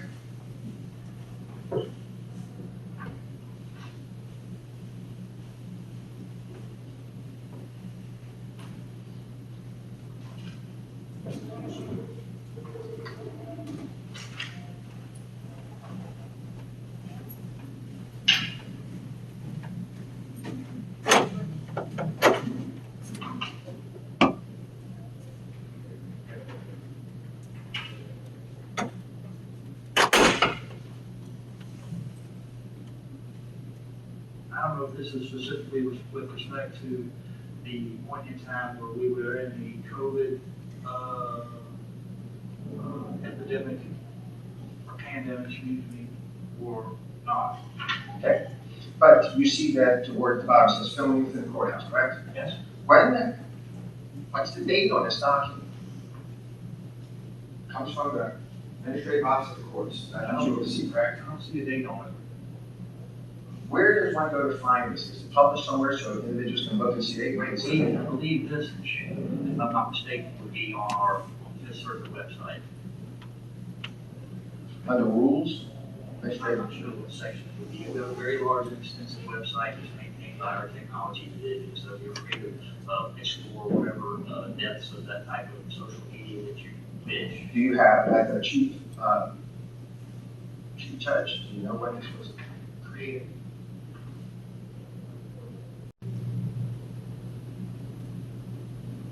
As it's undated,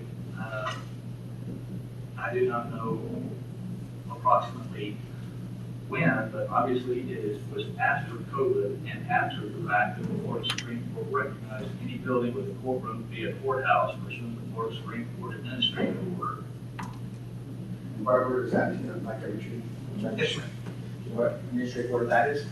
So during the pandemic, they issued multiple orders, probably in excess of 30 to 40, and virtually every one of them in a footnote defined what a courthouse facility constituted as previously specified. Do you have any documents with you that actually shows that definition? I do.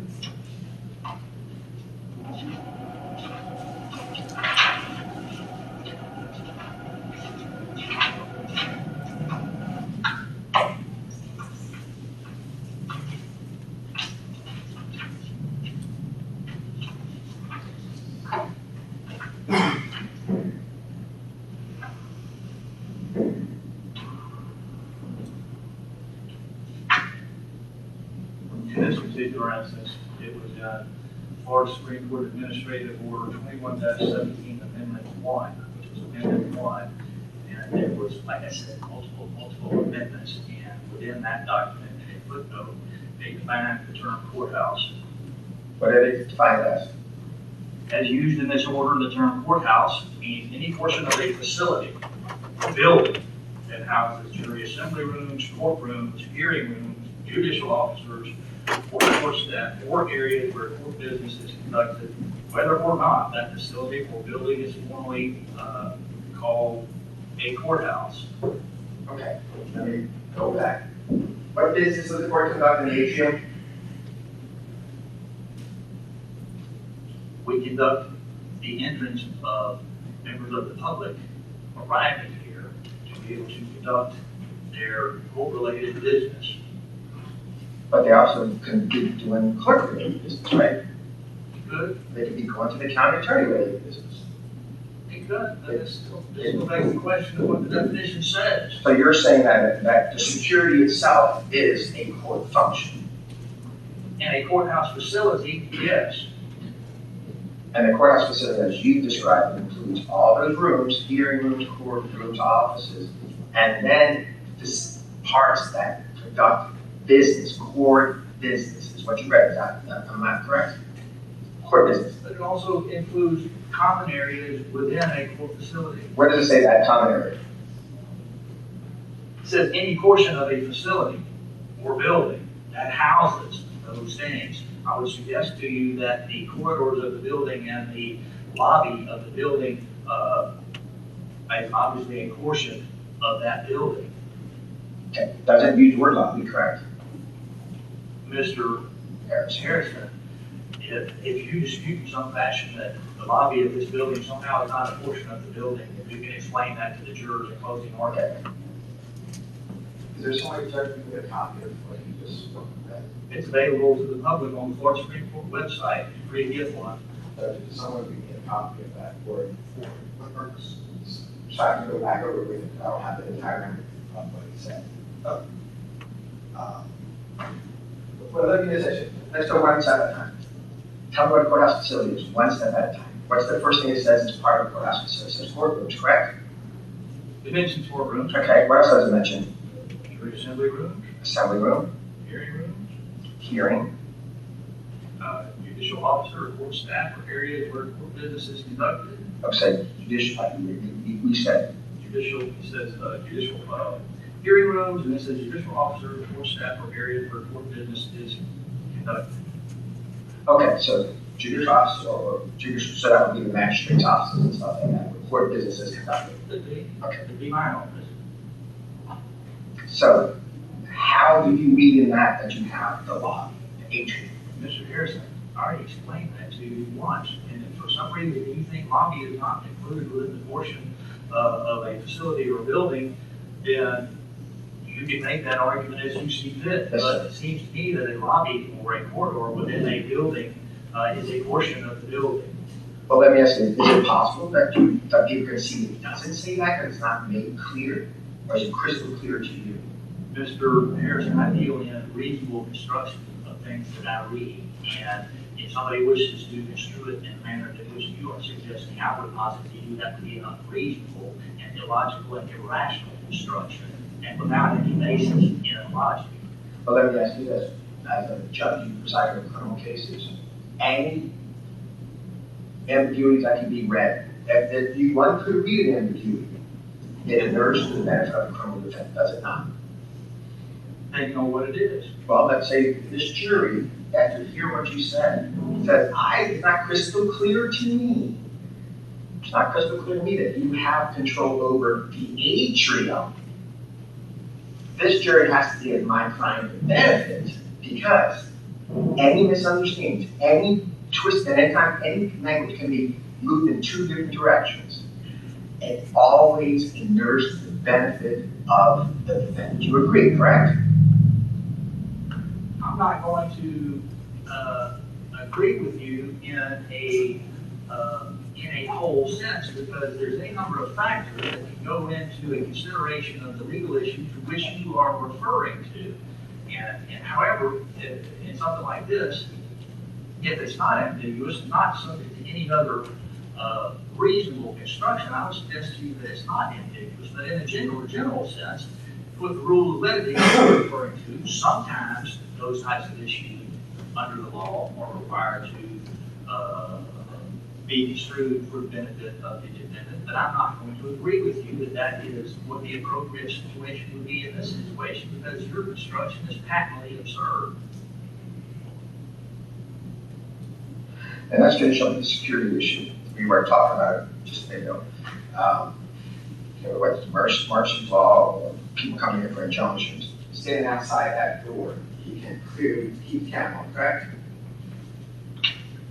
Our provision thus far provides that you're not permitted to perform a video record within the courthouse facility. Standing outside the door is the question I asked you. You can film, correct?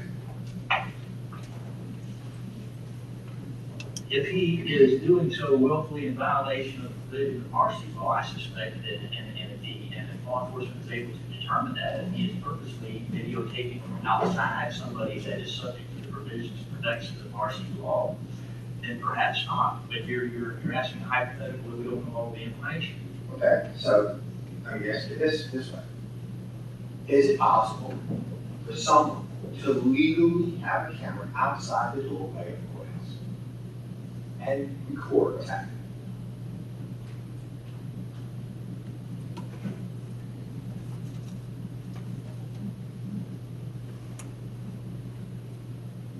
That if they are in a public area and I suppose it's certainly all things are possible, Mr. Harrison, but I would also suggest to you that if that becomes something that is of such an issue that there is perhaps my authority would extend to immediately outside of the courtroom or court facility doors. If somebody, for example, walks right up to the window of the doors and places a camera just to film the inside and watch whoever's coming and going, then I would suggest that they would begin to potentially run afoul of our rules if I chose to expand it further. You keep changing my question, so I'm just going to ask you a question. If you think of a scenario where you Questions can't, don't have to have too many variables. so let's have a question where you just answer this question. Is there a scenario, you got a scenario saying where you can't. Can you give a scenario where someone can? Stand outside that door, turn on the camera? It's funny, you don't have that. So we'll get back to our question. Can you think of a scenario where an individual can record from outside? If you just give a scenario where they can't, but you assume they can't. Can you think of a scenario where they can record from outside?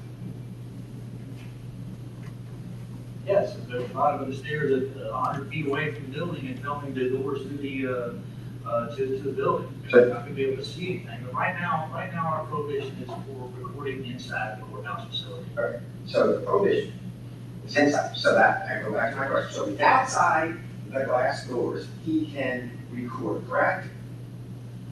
Mr. Harrison, I'm not going to agree with you on that because there may be a provision of law that he is violating. For instance, if he's filming domestic violence victims or victims subject to protections of Marcy's law, they have to be inside. When he's 1 foot on the outside of the glass filming inside, he could run afoul of other provisions of the law, not just regulations placed upon the courthouse facility inside by myself pursuant to my authority, but he could be in violation of other law.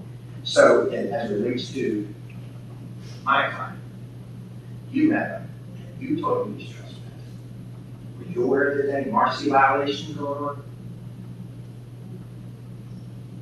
At that time, No, but the problem is, obviously, that if he indiscriminately records in the courthouse without prior approval, then we have these people in our courthouse every day, victims and people that are subject to the protections of that law and domestic violence victims. They're in and out of the courthouse, courtrooms, clerk's office, daily. But let me ask you this, how do they get into the courthouse? Is there some portico that's hidden that people can come out secretly and not be seen?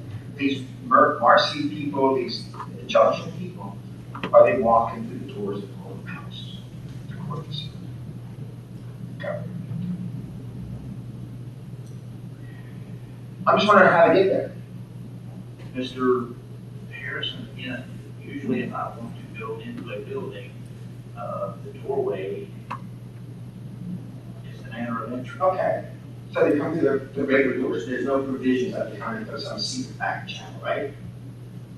So these Marcy people are walking through the parking lot, they're still being recorded, correct? They're members of the public and they come in through the doorway. Okay. And so if, could you bring a scenario of Marcy people and domestic violence people, if they're walking through the court parking lot, their government parking lot, they can be filmed outside, right? Yes. They're in the public, they're not in the courthouse facility. being filmed going up the steps, correct? Yes. They're being filmed walking through the door, correct? Outside of the courthouse, they are in an open public forum, depending on where they're located. A courthouse is not an open public forum, it is a limited public forum. Is that open to the public? Certainly it's open to the public, but there's different types of forums for constitutional analysis. And where a limited public forum is subject to regulation and not in violation of free speech rights, Okay. I mean, that's an entirely, that's another area of the law. So you're saying that walking through the parking lot, public, walking steps, public, walk that door, I'm not in a public building anymore. You're in a public building, but you're in a different classification of a public building pursuant to the law and legal analysis that applies to the analysis that is applied to First Amendment free speech rights and whether strict scrutiny is placed upon it or not required, which it is not in a limited public forum. And as long as the regulation is reasonably tied to legitimate government interests such as security, which it is, then it passes constitutional scrutiny and the regulation stands and is lawful. Okay, so let's deal with that issue. Sorry, thank you so much.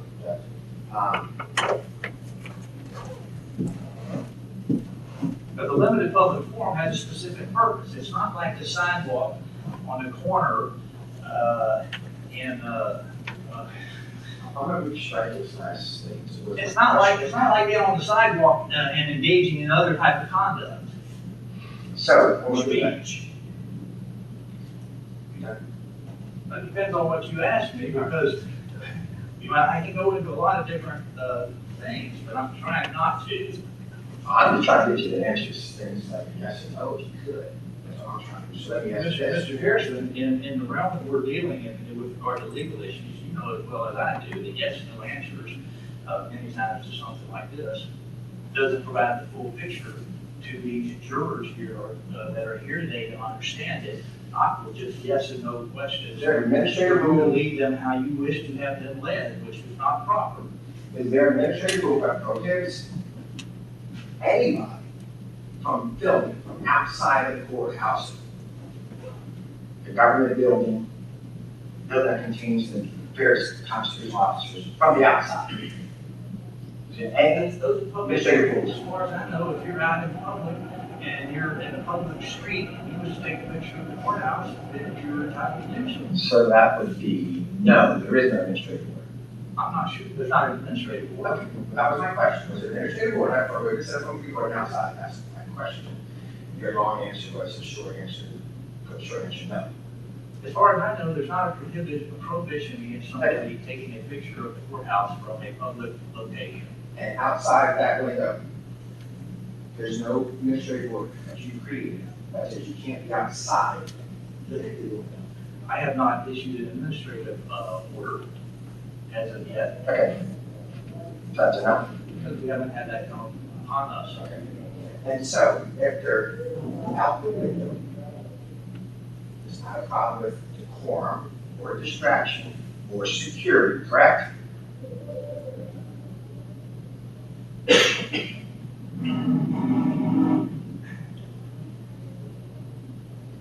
Unless you make them a scenario.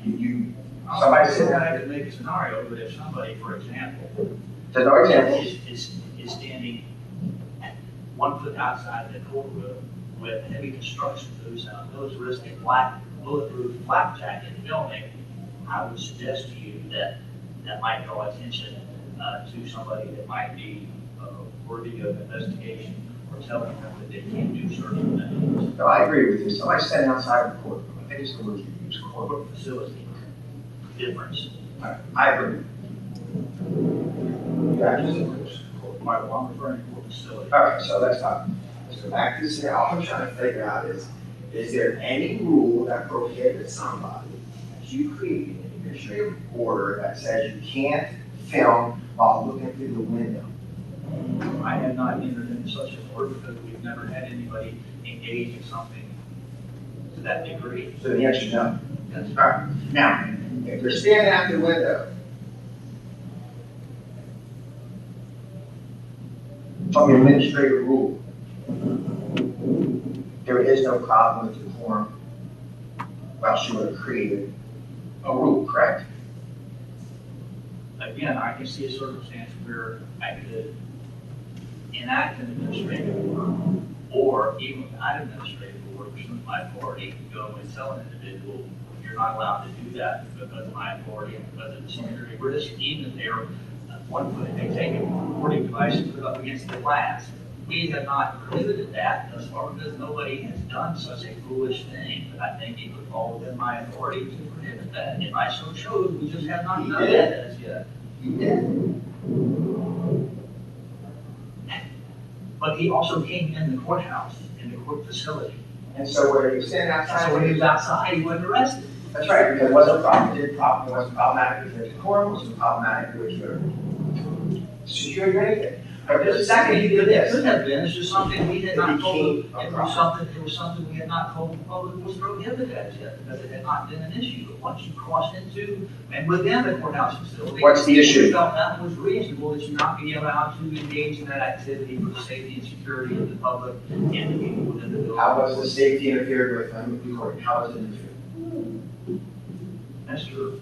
Harrison, I've already testified to this. If you're inside this building indiscriminately recording, and you're recording the entrances and the exits, and the layouts of this building, and if you publish that, or if you have any engineering wherewithal, or if you get engineering help with the information that you've been able to learn, and also if you learn where people most usually congregate in groups, or where the building is most likely populated, that in this day and age, for safety and security reasons, that creates a problem because an individual can determine where they can inflict the most damage upon a facility building and upon individuals. And if you are unaware of that possibility, then you have to be blind in this day and age. Well, there's this little thing called hunches. How is this any more than a hunch? That there's somebody can be doing something terrible they might take it. What do you have that he had some nefarious purpose? Did you ask him what he wanted here? Mr. Harrison, again, if you are indiscriminately filming, it is a flatly a security risk. But also to add to your question, the scenario that you just asked me, when somebody appears and they're being oppositionally defiant to security, and they're dressed in a black militaristic bulletproof flak jacket with heavy construction boots on and a beard down to the middle of their chest, I would suggest to you that that would cause a reasonable person to be concerned about what the individual was engaged in. And your position, you were in bulletproof flak jacket? Mr. Harrison, it appeared to me, in my experience, to be a flak jacket. It was a tactical vest.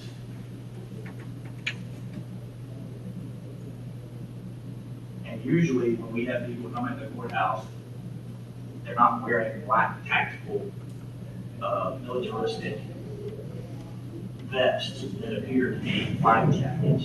Let me ask you, one of the things you, at the beginning of your testimony, you talked about separation of powers, correct? Yes, sir. Okay. You said that you learned this to give that the jury a little bit of understanding that there's three branches, the executive, the legislative, and the judiciary branch, correct? Yes, sir. And you agree that this building is owned by Hernando County, correct? Yes, sir. And Hernando County is not part of the judiciary branch, correct? The judicial branch that is here in Hernando County is part of Hernando County government, yes. What branch, what facility, what thing is Hernando County is judicial? Do you agree that the Board of County Commission does quasi-judicial? They act as legislative and judicial branches? The county commission acts as a judicial branch. Quasi-judicial. There is some quasi-judicial responsibilities that they do have. We have I think hearing officers or whatever. Like land use officers and stuff. And the ordinance violations, you would hear those types of hearings, I can't remember what, something or other. So with the separation, you would agree that your employment is with the judicial branch of the state of Florida, correct? I'm employed by the state of Florida. And your position is that the judicial branch has now said that we're going to take over a county's courthouse by judicial tonight. We're just going to say that we're going to call this building owned by, not the judicial branch, but owned by the legislative branch, the executive branch of the county. But you're saying the law that you cited says that you now, as a state person, can take property belonging to Hernando County and decide how it's going to be operated. Mr. Harrison, it's fundamental elementary civics that each of the branches check and balance the other with respect to their authority. For instance, the judicial branch trumps the issue and carries the day. And you are that judicial branch. You're saying your position trumps the building owners, the county, and people. With respect to the security of a courthouse facility, there is no question. I have no other question. You agree? Folks, we've been at it for a while, so we're going to take a lunch break now. It is currently 12:20. Have you guys back 1:35, okay? There are places right around the courthouse, right on the block that you can get something to eat. If you want to go home, if that's it, you can do that. When you get back, Mike or Dave will be watching for you to come back, and they'll get you where you got to go, right? All right, so the jury, postpone. Your books, right? Yeah, leave your book. Leave your books in your chairs.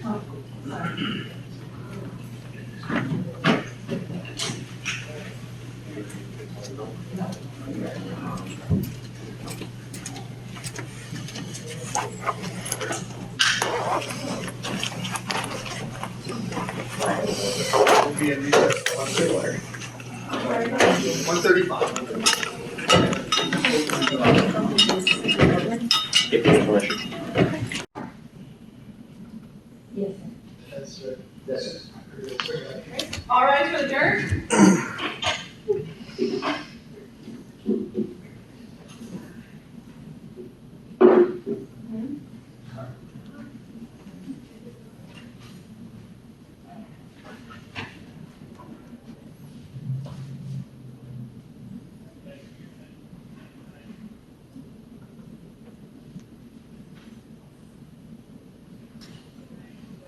Yeah. So confusing.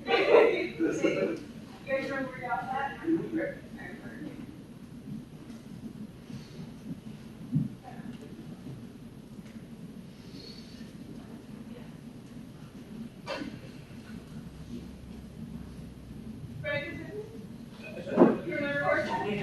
turn the wrong way.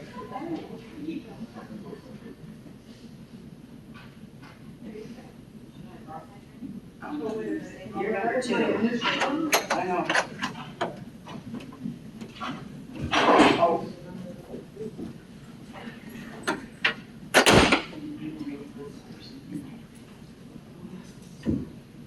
Have a seat, folks. Ladies and gentlemen, welcome back. All right. And Ms. Whitson, say that any further witnesses? Yes, Judge, the Z has the EN nurse. The nurse.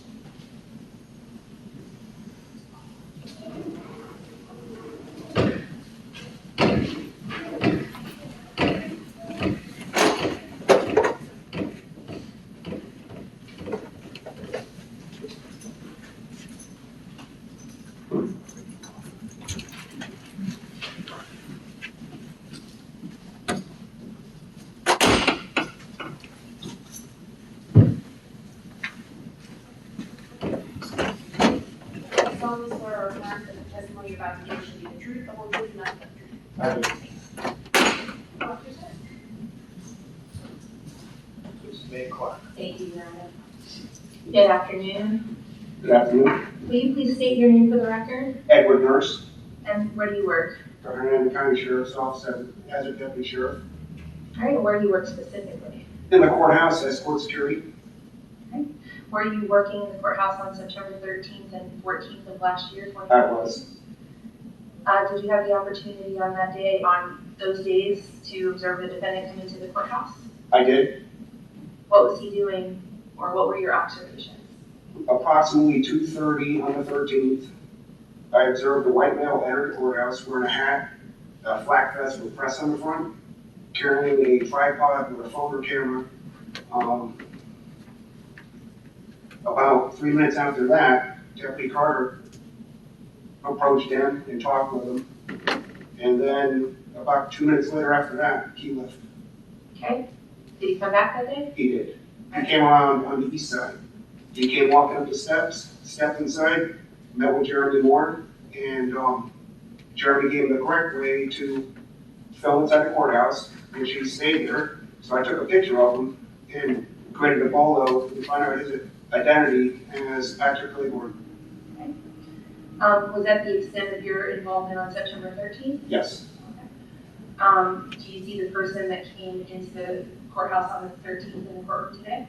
I do. Can you please point to him and identify your article of clothing he's wearing? He's sitting to my right wearing a gray shirt right here. Let the record reflect that this witness is identified. Record is slowly. Did you see Mr. Claiborne come back to the courthouse on the 14th? I did. What did you do? Probably about, What did you observe? I observed about 10 a.m. around maybe a little after on the east side, bottom of the steps, him walking. I called Corporal Davey on the phone and let him know he was back. And probably about 10:50, he came up into the courthouse. Corporal Davey was there, Sergeant was there, Cunis, and Judge Merritt addressed him and told him he was trespassed from the courthouse. I observed, What did you observe? Let's not talk about anything you Okay. said. I observed Judge Merritt meet with him. I observed Judge Merritt meet with Sergeant Cunis. I observed Sergeant Cunis tell him he was trespassed from the building per Judge Merritt. And after a few minutes, he refused to leave. I walked up and I was going to place him under arrest for not leaving. At that time, he left. All right. And did he ever come back again on the 14th? He did, approximately 50 minutes later. He came up the steps, stood outside for a few minutes, walked inside, and I arrested him for entering after trespass after warning. Did you hear him say anything before he came into the building? He said get in place and going in to his friend outside the podium. Okay, and you could hear him say that? Yes, because the door was open, as he said, as he came in. He was going back and forth with the door opening, filming inside. Okay. And Your Honor, at this time, I'm going to move to admit what's been marked as State's Exhibit D for identification and statement to evidence of State's 4. I believe that's with no objection from this. Okay. Something's D4 for evidence.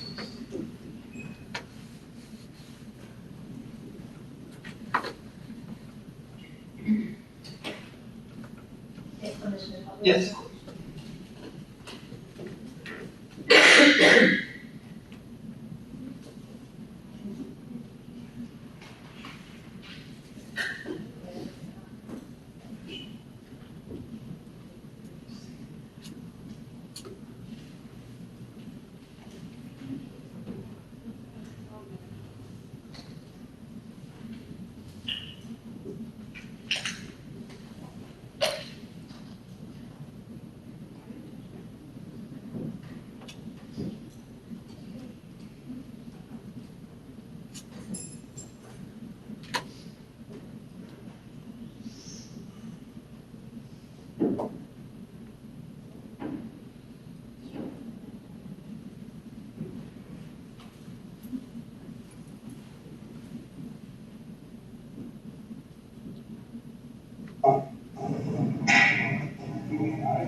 What's your name and badge number?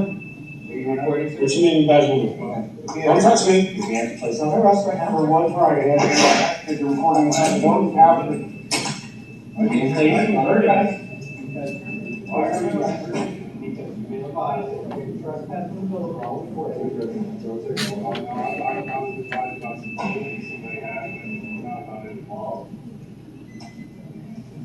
Don't turn that recording off. You're really making your sheriff's office look real bad right now. No, it's second search of my property. You have no right to get up in my pocket.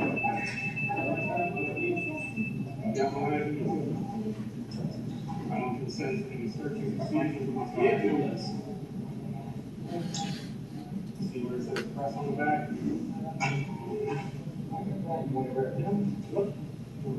I don't consent to him going in my pockets. Rough me up and squeeze me tighter.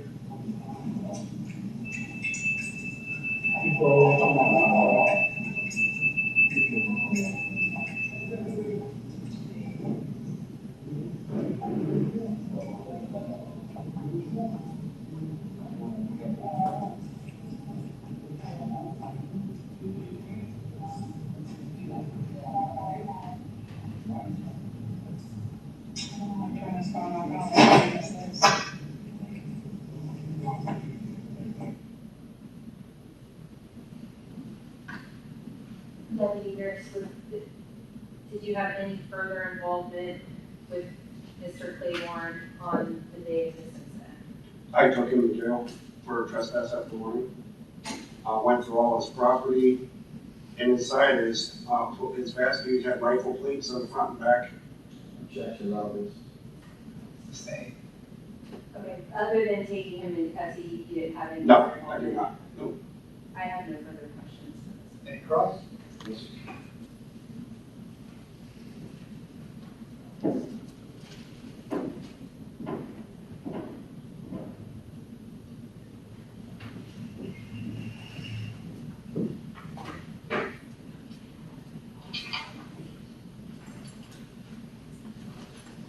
Good afternoon. Very good.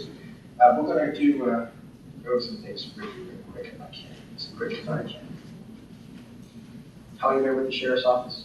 Approximately 13 years. It started August of 2010. How long have you been assigned to the court facility or assistant courts? I started here in 2013 on and off, full-time since the end of 2019. And so you're familiar with the whole building? Yes. And who paid you? The sheriff. So you work for the sheriff? I do, and we're Hernando County. County attorney through the sheriff's office? Yes. You don't work for the courts? I work in the courts. Like, but you don't work for the court system, you work for the sheriff. Correct. Similar like you have, people that work for the sheriff that's assigned to detention, that the sheriff that's assigned to road patrol or CSI, criminal investigations, or sex cases, and then you have those who are assigned to various functions within the court system. You agree? They work for the sheriff. Right. And they all work for the sheriff, just assigned different tasks. And in the 13 years you've been here, I would assume you walked this building. I have. You've seen all the different agencies and officials that work in and out of this building. I have met a few. And the building consists of a boardroom for the Board of County Commissioners. On the first floor.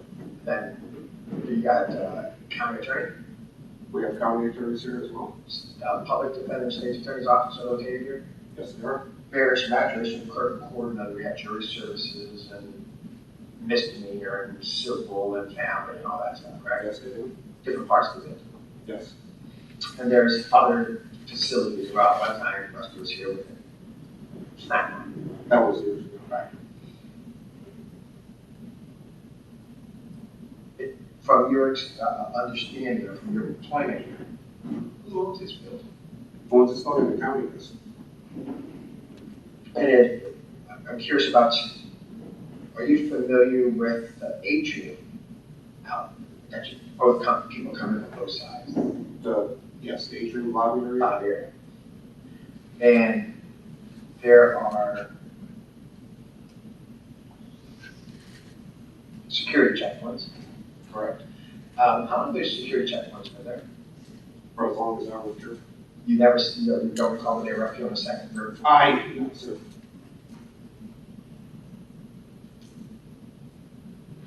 During this incident where Mr. Claiborne was arrested, had he ever passed the security checkpoint?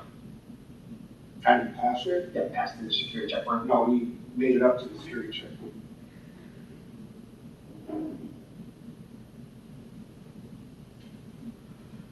Are you aware from working with the courts of any administrative rules, any administrative orders that came out dealing with filming?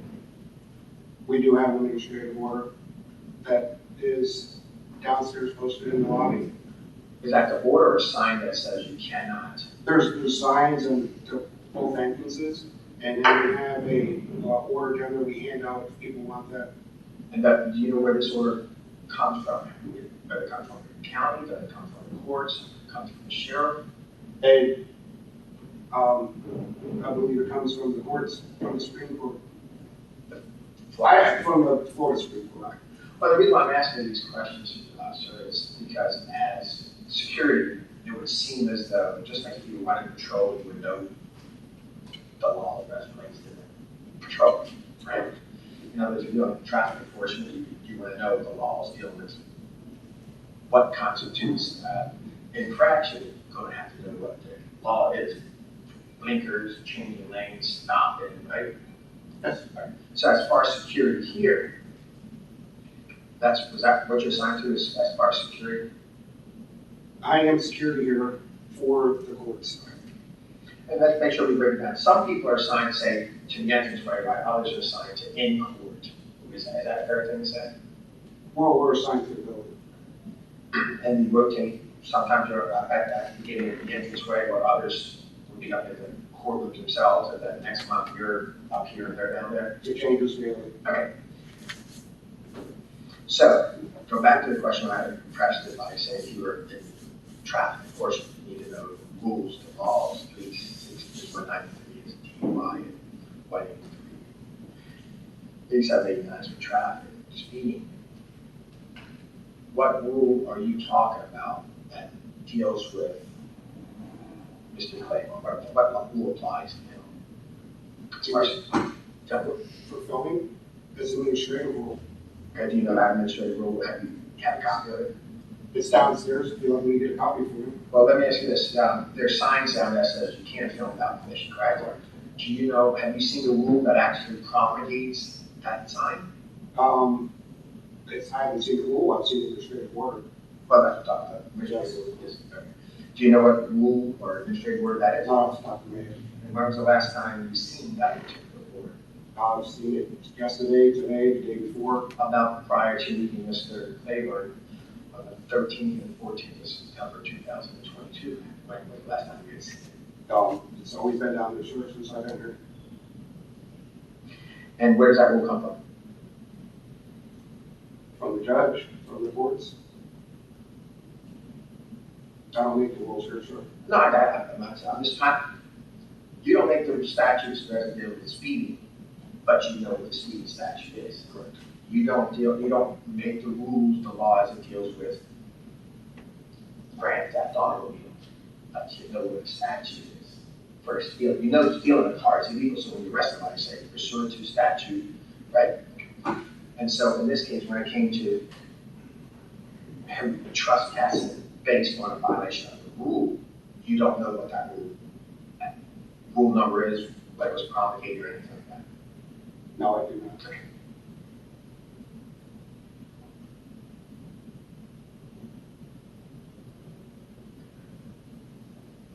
Is the lobby, if you have an understanding, you may not even know, you agree that if you go up to the 4th floor, there's a number of constitutional offices up there. On the 4th floor, yes. There's at the end of the hallway, go through the second floor, to the state attorney's office. Is that part of the courts that you respond to, or is that part of the county that you work for and you respond to? We respond to anything in the building that we're called to respond to after they pass the security checkpoints. Would that, from your understanding, is it your understanding that administrative rule applies at the state attorney's office? I don't know, sir.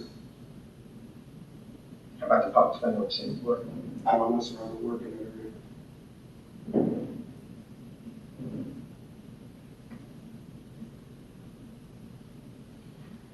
The lobby downstairs, is that for all people who want to enter this building, or can you go to any of the other constitutional offices? Through the lobby, yes. Yes. No, there's no other way of it, so they were going to pay a ticket at the clerk, they have to come through that same. No, they can walk around the courthouse. They have, but they still have to walk into the courthouse. They don't have to, they can walk around the outside of the courthouse. And how do they pay the ticket inside? Oh, inside the pay ticket? Yeah, Oh, they have to come into the lobby. I think you're talking about going across the DMV. Oh, no, like if they have a citation, Yeah. or have, they need to see, when it comes to a meeting with the Board of County They Commissioners. still have to That's follow the same- rules. They follow all the rules that are posted. Okay. And if they come through to see the public defender or state attorney's office, they still have to come to that same checkpoint, correct? Yes. Is that area, are you familiar with policy 0503 from the council?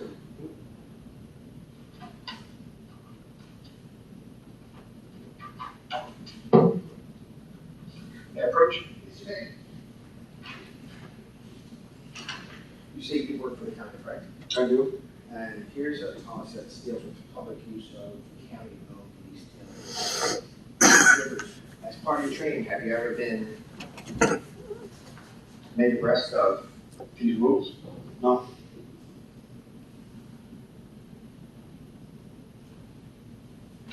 Are you aware that the county actually separates this building into portions such as parts that are government-centered courthouse offices as opposed to the atrium, the lobbies, the hallways?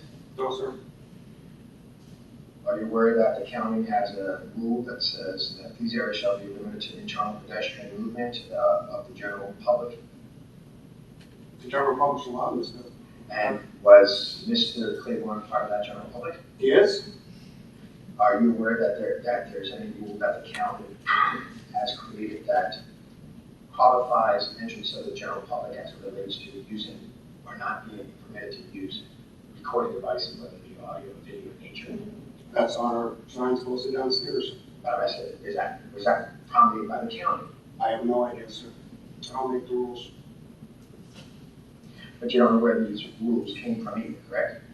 They're administrative rules from the courts. Okay, from the court, not from the county. No, they're from the courts.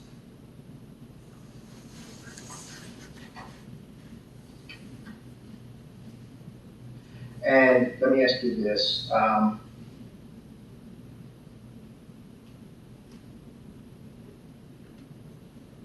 You said this building is owned by Hernando County, correct? I believe so. Are you aware of any, well, let me explain this.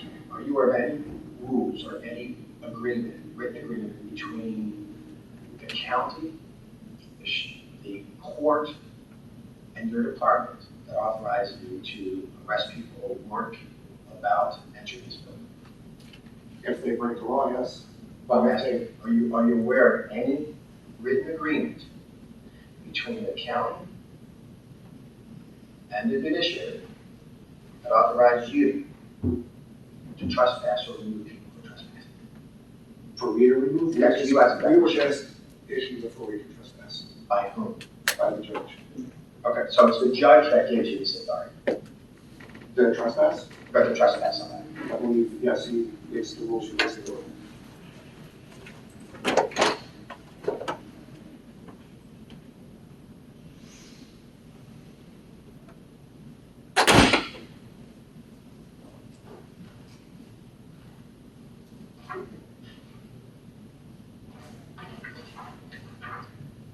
So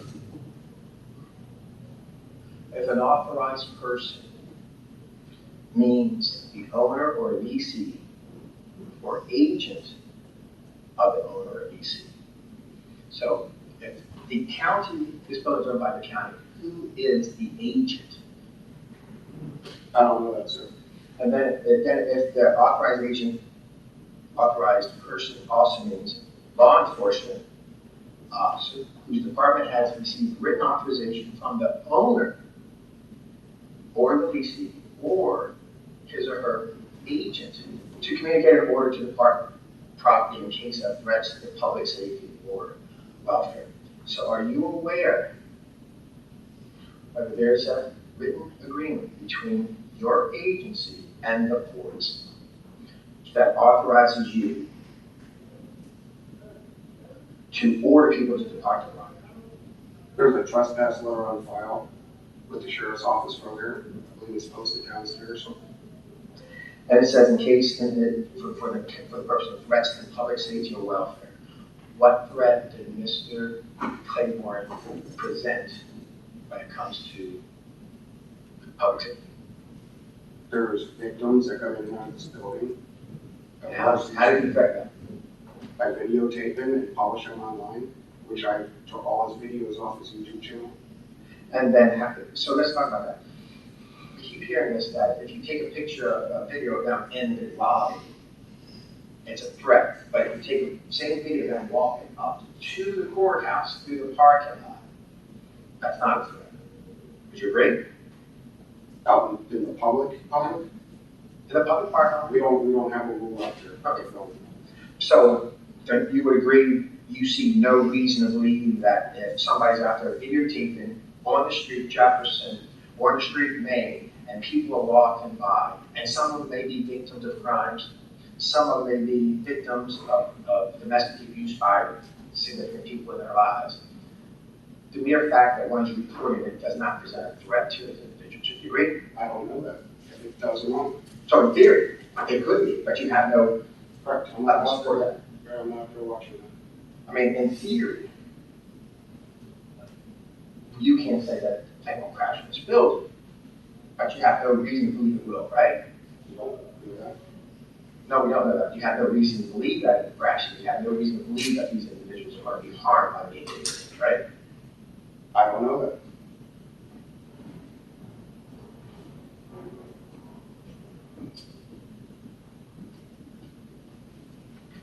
I have no clue. And redirect, Yes, sir. if you said, Thanks. say that again, the witness signature. No, Your Honor, at this point, it's the last. Ladies and gentlemen, I'm gonna run you back to, the jury room for just a moment. We have some business to conduct out of the hearing room. We'll not, be gone long, right? All right, for the jury. Follow me.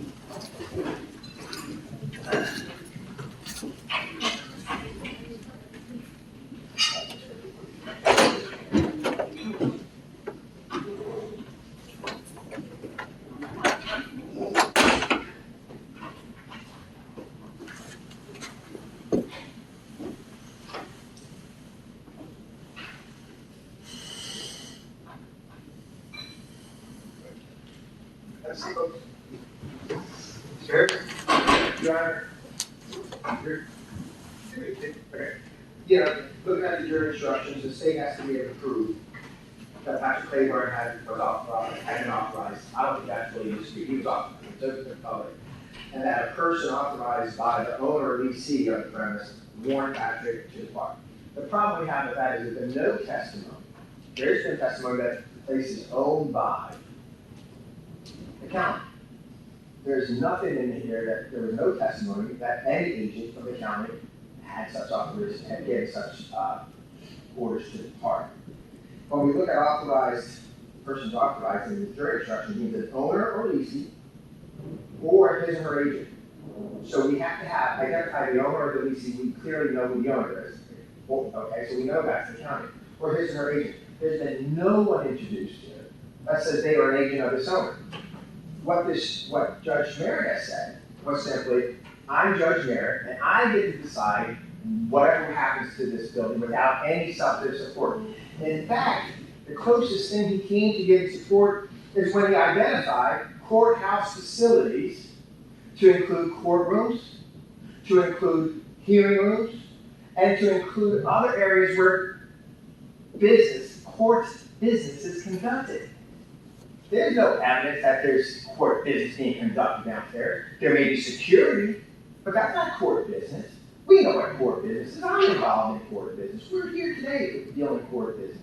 But the suggestion that walking through the parking lot is court business, walking into a court facility or a government facility in and of itself constitutes court business. That's not court business, because we don't know what their business is, to be honest about it. We don't know if they're coming here for some other purpose. We don't know if they're coming here for the clerk. We don't know if they're coming here for the PD, state attorney, county attorney, BOCC, or other entities that find themselves within this building. I would suggest to you, Judge, and then it says here, or his, it says with that, or any law enforcement. This is jury instructions. Or any law enforcement officer whose department has received written authorization from the owner or leasing, or his or her agent, to communicate an order to depart the property in case of threat to public. The problem, we have this today was all this theory of it's possible, but our law doesn't deal with theory. Our deals with reasonableness. There's nothing reasonable to believe that somebody's going to, that this building they're going to hit by an airplane. There's nothing for Judge Merritt or Deputy Nurse to suggest that, well, in theory it's possible that something nefarious could happen. But we've never, in our court system, ever accepted such information as evidence. In fact, we use reasonableness as a criteria. That alleged victim of domestic violence or any of the other four statutory injunctions, you have to at least demonstrate supported reasonable fear. You can't just say that in theory, he could do this or she could do that. The courts don't allow that. You have to have some basis for that. In other words, well, last time I get mad, he hit me with a stick, and he's mad at me now. There's some connection there why you would believe he can hit you with a stick. But we have no reason to believe Mr. Claiborne is a threat to anybody. They have no reason to believe there was a threat here. Everybody going with Judge Merritt to simply say, well, Judge Merritt says it's so. Judge Merritt has this wave arm thing that I can make a rule that goes anywhere I want it to go. Well, there's just no support for that. I can make it go to the parking lot. There's no support for that. And there's no support. They've not introduced a single document that supports what he's saying. First guy wrong. He said 2.415 is 2.451. But even when he said, let's talk about court facility, even his own definition doesn't cover the lobby. His own definition doesn't cover the lobby. And because it doesn't cover the lobby, there's no evidence that that downstairs engagement was a court facility or a courthouse. And so I would ask for that you grant our judgment of acquittal, as the state has failed to show that an authorized agent of the owner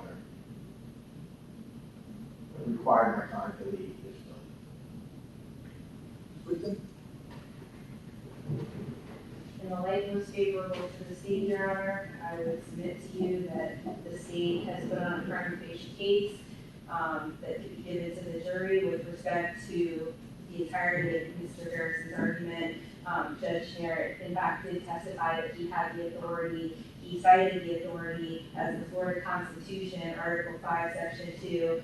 He quoted Florida Statute 43.26, which is a statute, and he pointed to the Florida Rules of Judicial Administration and might have made a mistake and inverted a number as to what rule he was referring to.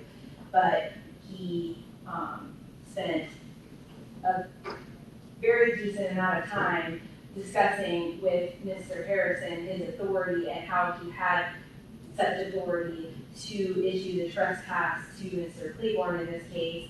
He explained the reasons why we have these rules in place. It wasn't some hypothetical, it was an explanation, perhaps some examples of what some security issues are as they pertain to why we have the rules that we have in place. We don't have to prove in this case why we have the rules that we have.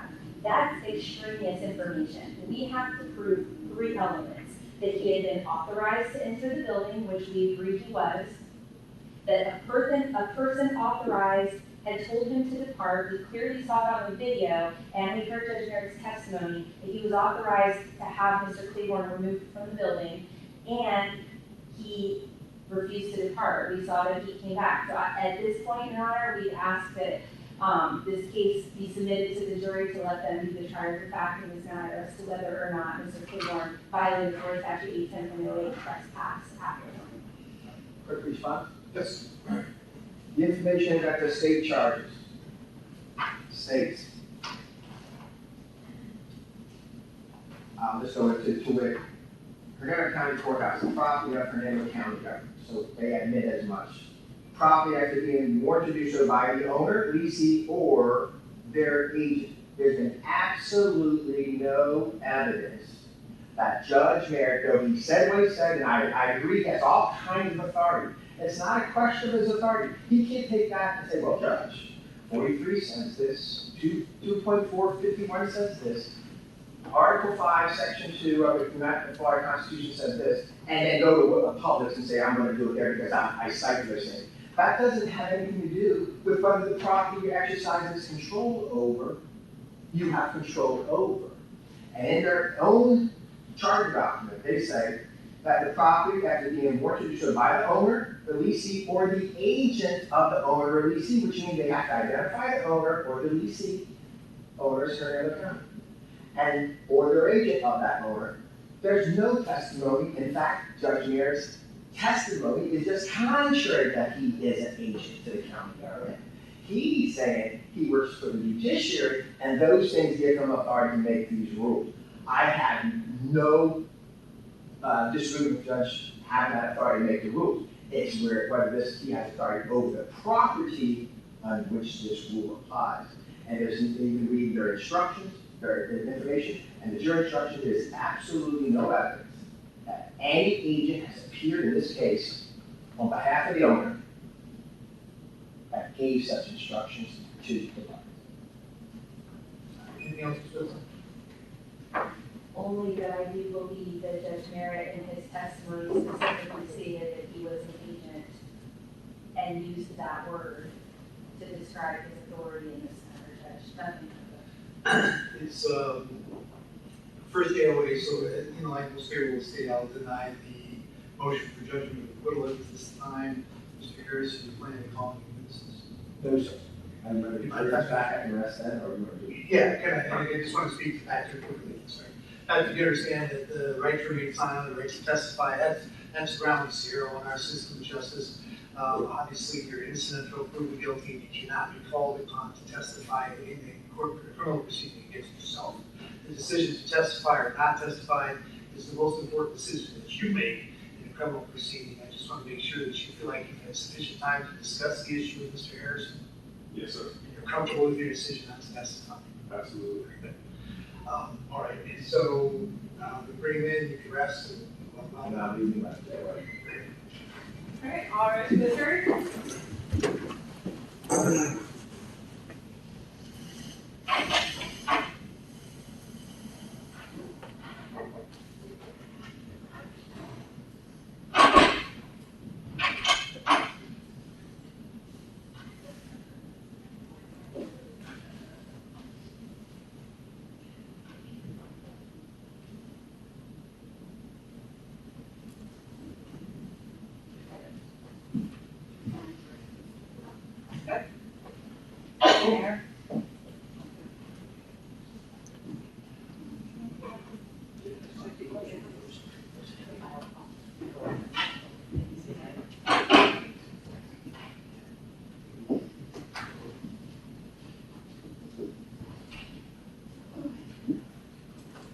have a seat.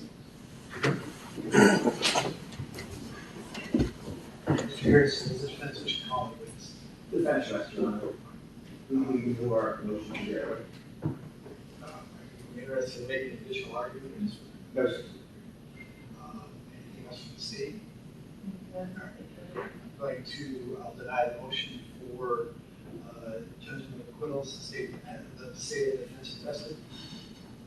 All right, so folks, I know this seems odd and it feels strange to you. I assure you that this has all been SOP, even though you may not be familiar with it. So I'm going to run you back out again. We'll have you back shortly. We're close to the finish line. All right, for the jury. Trying to get our steps in. So you gotta sit on it.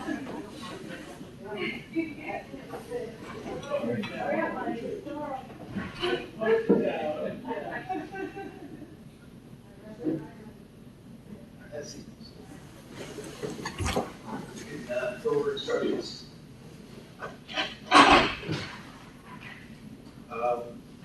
2-1 and note taking have already been given. I have instruction 2.2, instruction on edited recording.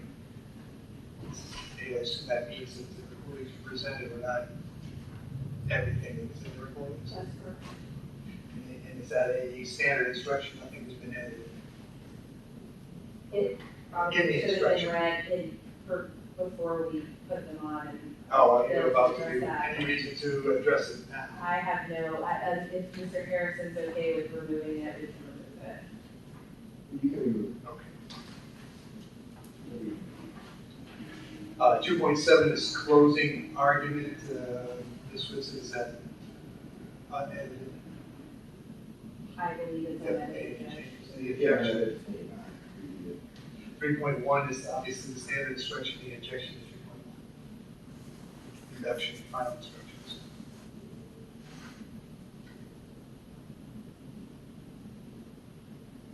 I created it, so I don't have any objection. Oh, I have no objection. We have statement of the charge and the objection to the 3.2 statement of the charge. No, sir. And we have the full instruction on trespass, no objection to that. No, sir. 3.7 is plea of not guilty, to take anything out of that, or anything in the case. I may have taken, I don't think I took anything out of this one. Some of the weighing evidence I may have taken some out of, but. I didn't see anything taken out of that. Okay, so 3.7 is good. Is there anything in 3.9 that we can take of the listed, the 10 listed items? Well, obviously, there's 9 got the bottom, 10 got the bottom. We can take that into out, and then we also need to take out the paragraph on the next page that says the defendant in this case has become a witness. I left that in because I didn't know if this was Right. one of the testimony. And can we not also take out And 7, there's been no show. 7, 8, 10? Okay. 6? There's nothing to show that. 1 through 5 is good? Yes, sir. Do you want me to, are you gonna take them out, or do you want me to take them out and return them to you? I think you make me a copy. I just need a few. Hopefully one without, yeah, we'll give you the time, one without the comments on the margins. I thought that I took them out of the copies I made, but I don't know how I'm taking them out of the emails. There's a way to print it without the Okay. So we're just gonna do 1 through 5 on the weighing the evidence, take out 6 through 10, and then take out the paragraph. The defendant becoming a witness. Got it. 3.9A is defendant not testifying, you like that, Mr. Harrison? Yes, sir. You had 9B here, we obviously didn't need that. At least I think we don't need that.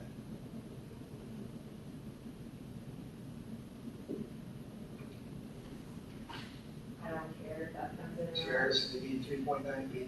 Oh, that's just that, it's, 39C is eyewitness identification. Mr. Harrison, would you like that? yes, sir. Rules of deliberation appears to be the standard, is that correct? It appears to be. No objection to that. No objection. Cautionary instruction, no objection. No objection. Verdict is a standard, no objection to that. No objection. Any objection to the verdict form? No objection. Right. Submitting standard case, I believe it is, Judge. any objections? No objection to, reconvocation. Fine. I don't think they minute, I can email them. to- Okay, so I'll take recess briefly while I get the instructions cleaned up. Make sure it's a full set, even the ones I've already given, because that goes back to the jury. So I've given introduction, preliminary, and note taking, but they get a full set of instructions that they get to take back. So, Can you need it, okay. Okay, I'll just delete out the ones we took out. right, Got it, okay. all right, and then as soon as you're ready, you let me know and let me know and we'll hit the road. Okay. All right, be a short recess.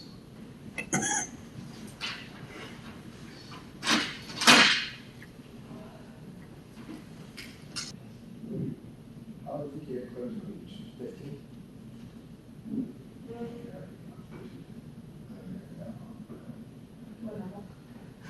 That's what you say.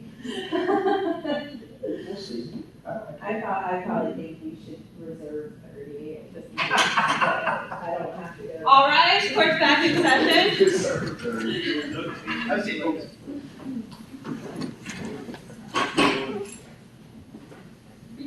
All right, your plea instructions are ready?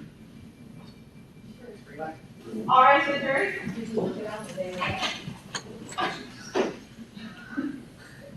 Very busy.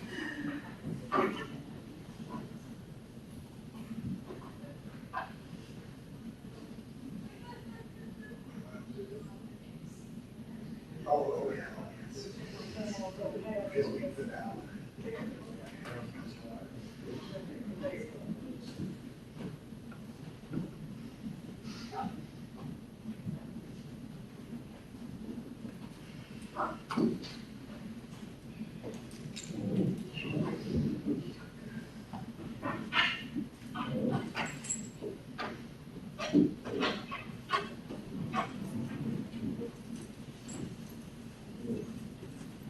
That's it.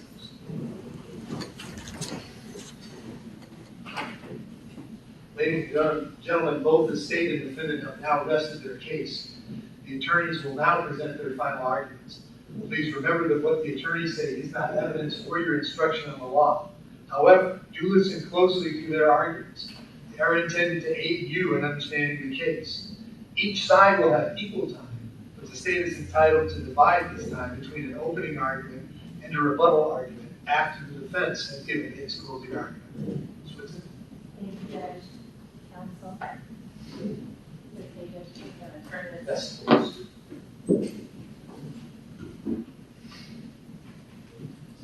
All right, thank you everybody today for listening attentively to our case. This is about a trespass case. It's obvious, it's clear. You saw videos, you heard testimony. So, Judge Hickson, in just a few moments, is going to read you some instructions. And those instructions are the instructions that you have to follow, you have to listen to, in order to make the determination as to the guilt of Patrick Claiborne and whether or not he trespassed the courthouse. My job is to prove 3 elements to you. I'm going to tell you what those elements are, and Judge Hickson's going to read those elements, and you're going to get a set of those instructions. They're going to go back into the jury room with you, and this is what that page is going to look like. It's going to say 13.3, trespass in structure or conveyance. That's what this little page is. This is the page that tells me what I have to prove to you beyond a reasonable doubt.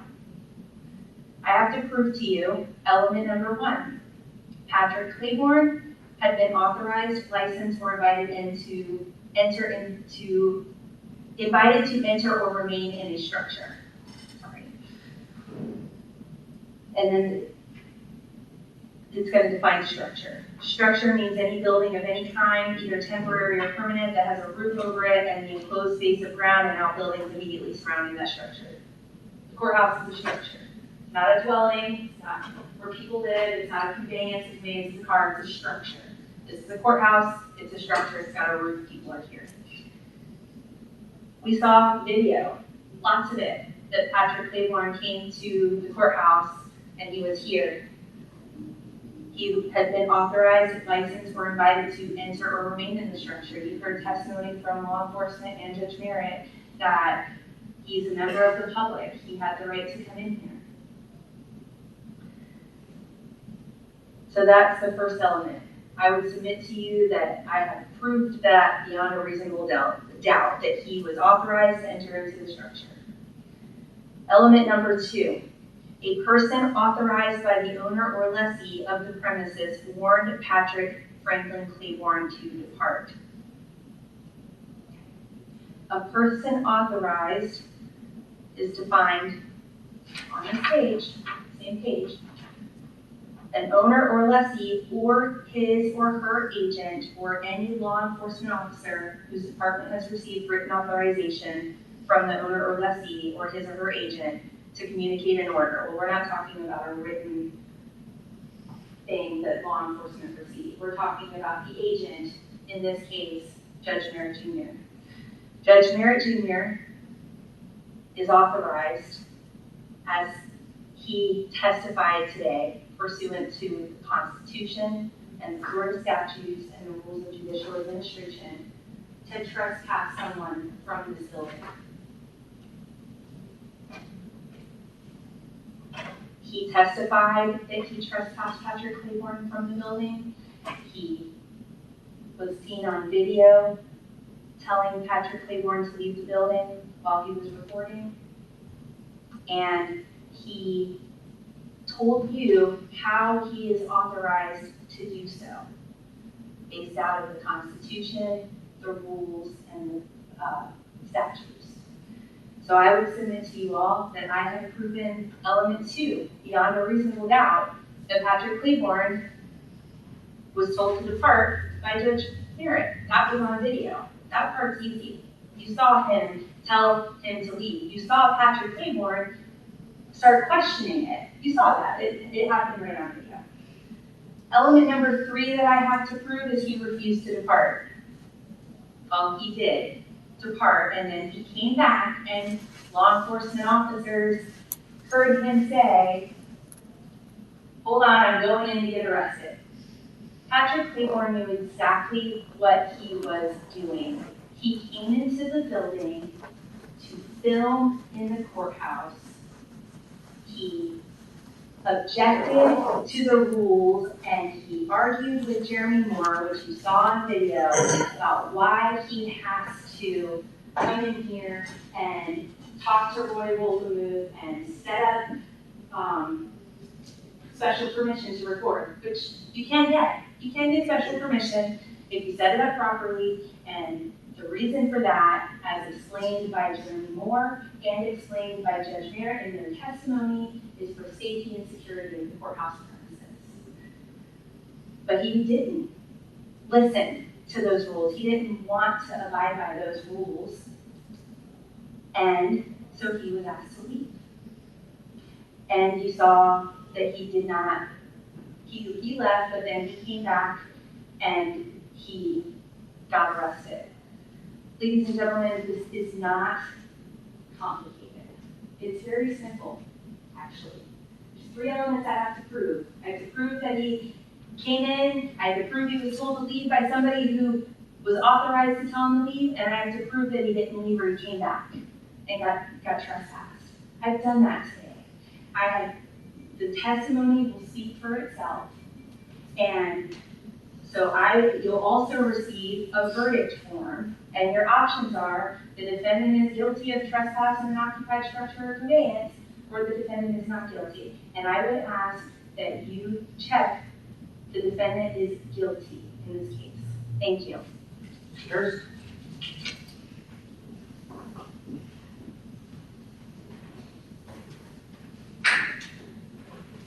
The state told the premises that This judge had this authority. That's what it's all about. No one disputes what's happening. What the state, through their witnesses, attempted to do was try to demonize Mr. Claiborne, suggest that what he was wearing or what he was saying is somehow dispositive of what actually happened. But at the end of the day, the jury instructions are made clear to you. Number 2, a person authorized by the owner or lessee of the premise warned Patrick Claiborne. What proof do we have? Judge Merritt himself said, I can do anything I want to. I can do anything. If I want to extend it to a parking lot outside the doors, I can do that. That's what he says. But when you look at authorized person, it means the owner or lessee. What's undisputed is we know who the owner of this property is. It belongs to the government of Hernando County. That's the owner. So who is the agent? Judge Merritt says, well, I'm the agent. The state wants you to follow the laser light shining on the wall like a cat. Deal with the Constitution, deal with statutes, deal with Rule 2.0 1451. No one disputes this judge has authority to make all kinds of rules, but he has no more authority to make these kinds of rules out of Publix as he lower downstairs in the lobby. He simply doesn't have the authority. And when we ask him to describe, and here's the thing about the state's proper case, they don't want to show you anything, just tell me. Just listen to me, and I want to tell you, and you're supposed to believe me because I'm the chief judge. I'm the chief judge. They went through a whole diatribe of all his responsibilities and what he oversees that somehow lends credence to his position, doesn't it? The fact that he has 150 people, so what? How does that relate to this? How does that give you authority over the building? That's the key question. And so so they don't want you to see anything. But let me tell you about, I cited all of this authority. No, you didn't cite anything. You just said authority exists out there, but you never cited. You didn't even say one case. You didn't cite anything. You just said there's all kinds of cases in the federal court. There's all kinds. Well, where are they? So when I actually pressed him on courthouse facilities, everywhere, it's everywhere. Okay. None of that was introduced either. But when I actually pressed him to give a definition, the courthouse facility says the courtrooms, the jury assembly area, hearing rooms, and other areas where court business is conducted. And he wants you to believe walking into this building is court business. There's nothing court businessy about people coming through that front door.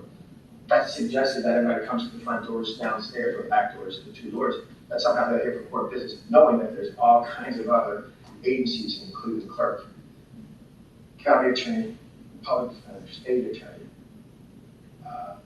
board of county commission. He just simply says, I'm saying this so you should just simply believe me. But even his own definition doesn't include anything about atriums, walkways, sidewalks, parking lot. But he wants you to say, because I'm chief judge, you should take me as my word, the gospel. That's not how we work here in America. See, the purpose of our jury system, which is ended by the world over, is because at the end of the day, it's the 6 jurors or the 12 jurors, depending on what type of case we do. Ultimately to decide whether the government's behavior is consistent with the law. We have no doubt, and there's no dispute about what happened. Here's the question is, who is he? And all the state want to do is pop up, brush him up, look at all the stuff that he does, with all the people he oversees. It doesn't change whether or not he clearly is not the owner. And he provided absolutely no evidence that he's an agent. In fact, he had started to counsel you. What's in this? There's 3 branches, the judicial branch, the executive branch, and the legislative branch. He counsels you. That you know he's in the judicial branch. Well, then what authority does he have over this building that's not even part of the judicial system, nor is it even part of the state of Florida? He simply says because, and the state repeats, because there's a constitution, there is a statute, and there is a rule. Doesn't answer the question, what authority do you have over this building?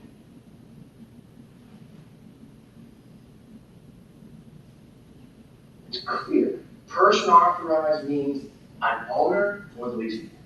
Well, we don't have any clearly have an owner or his or agent. So unless Judge Merritt is an agent, what proof do we have of that? I'm sure some of you have used realtors, agents. Paperwork that says you're my agent.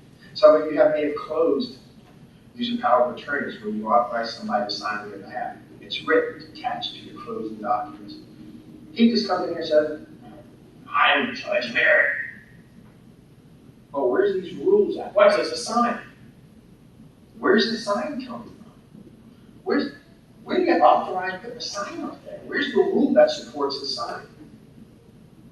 Oh, it's right here. You saw it right there. It says right there. What starts out with Judge Merritt, it starts out about COVID, and then gets into some language about filming.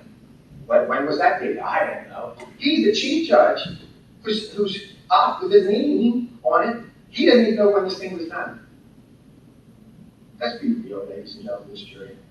This is really about government overreach. They simply didn't like his behavior. How do you challenge governments? You stand your ground, let them prosecute you, and then let juries decide. Let the juries decide. That's our system. If you don't get away, I'm going to arrest you. Then he has no recourse. He has nobody to take his argument to. He's bringing it to you. You will ultimately decide. Did he go overboard? Or was he standing up and saying, look, the Constitution allows me to do this.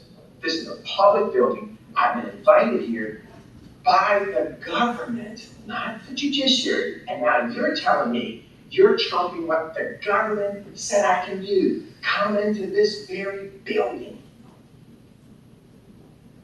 No one disputes that you can control the courts. This judge can control who comes and how they behave once they come through that door.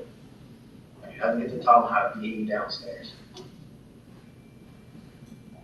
Not this judge, not Judge Merrick, not the 7 members of the Florida Supreme Court. That's not how it works. And when we believe they've gone too far, we come before people like you to say, have they gone too far in the prosecution of Mr. Claiborne? Let's talk about Judge Merrick. He was. You would think that he just simply answered yes or no questions, yes or no. Can somebody take pictures from outside? Well, and then he made his own stand, he made his own question up and answered his questions instead of mine. Towards the end, I would say, so is that a no? I would kind of answer it for him. This is an individual that one would say has, that's all this is all about him. Was he right? So he got it. You got to be vindicated. You got to say, yeah, what I did was right. Well, weigh the evidence. Was the witness honest and straightforward in answering the questions? He's a judge. He's anything but straightforward with you. He wasn't straightforward. He made up his own answers and his own questions. Did the witness have some interest in how the case could be decided? I suggest to you, yes. You got to say things. You got to sit there and go, I want to say whatever I got to say. Because many of his answers weren't even responses to my questions. Because he had his own agenda. Why? Because he started this whole thing that precipitated his arrest. So he's gotten in. Does the witness testify agree with the other testimony and evidence in the case? That's not really much of an issue. We are factually, we're all on the same page. We know exactly what happened, where it happened, and how it happened, and when it happened. The only question is did this judge have any authority over that area? And I submit to you, he simply does not. And whenever the words reasonable doubt is used, this is an instruction. You must consider the following. A reasonable doubt is not mere speculative doubt or possible doubt, whether that's imaginative or that's forced. These doubts should not influence you. And I agree 100%. There's nothing speculative about the facts of this case. Speculative was the testimony from law enforcement. There could be some American person there, could be somebody here. That's speculation. There was absolutely no facts introduced that supports anything that he was a threat to anybody. There's absolutely no evidence now.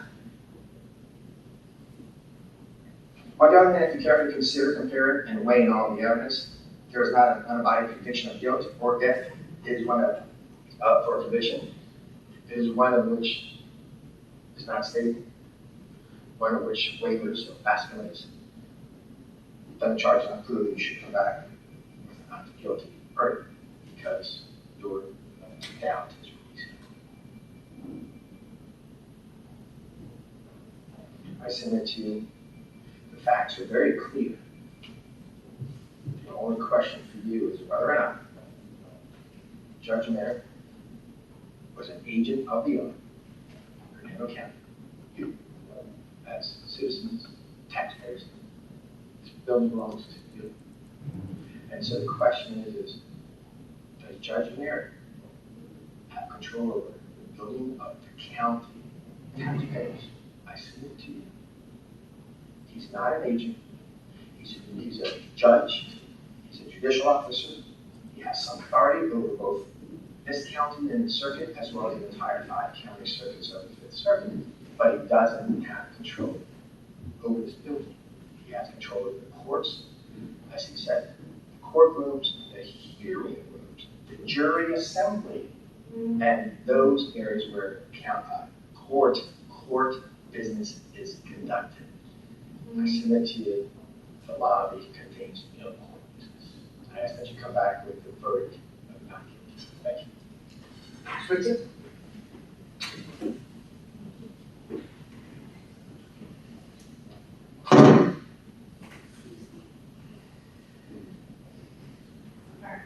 So as defense counsel pointed out, and as I'm sure was fairly obvious through most of the proceedings, Judge Merritt's authority is the issue here. And there is recourse for people who don't believe that the laws are being appropriately applied to them. The recourse is not to break the law. You all are the triers of fact here. You are not here to determine what the law is or what the law should be. This kind of goes back to my earlier example during jury selection this morning when I talked about the blue shirt on a Wednesday. Each and every one of you told me this morning that even if you thought the law about wearing a blue shirt on a Wednesday is a dumb law, it's an unfair law, it's an unjust law, you all will apply the law. So in this case, whether or not Mr. Claiborne was trying to take a stand because the government is overreaching, that's a topic and an issue for another day. Today, you're here to decide whether or not Mr. Claiborne was told to leave by an authorized agent. I'm going to point out to you that testimony is evidence. So when I put witnesses on the stand, their testimony is evidence. So you can consider that. And just like Mr. Harrison said, you can weigh the evidence. You can take into consideration what Judge Merritt's position on the situation is, what his position in the courthouse is, why it's important, this issue, to Judge Merritt with respect to his authority over an issue pertaining to recording in the courthouse. You can take all that into consideration.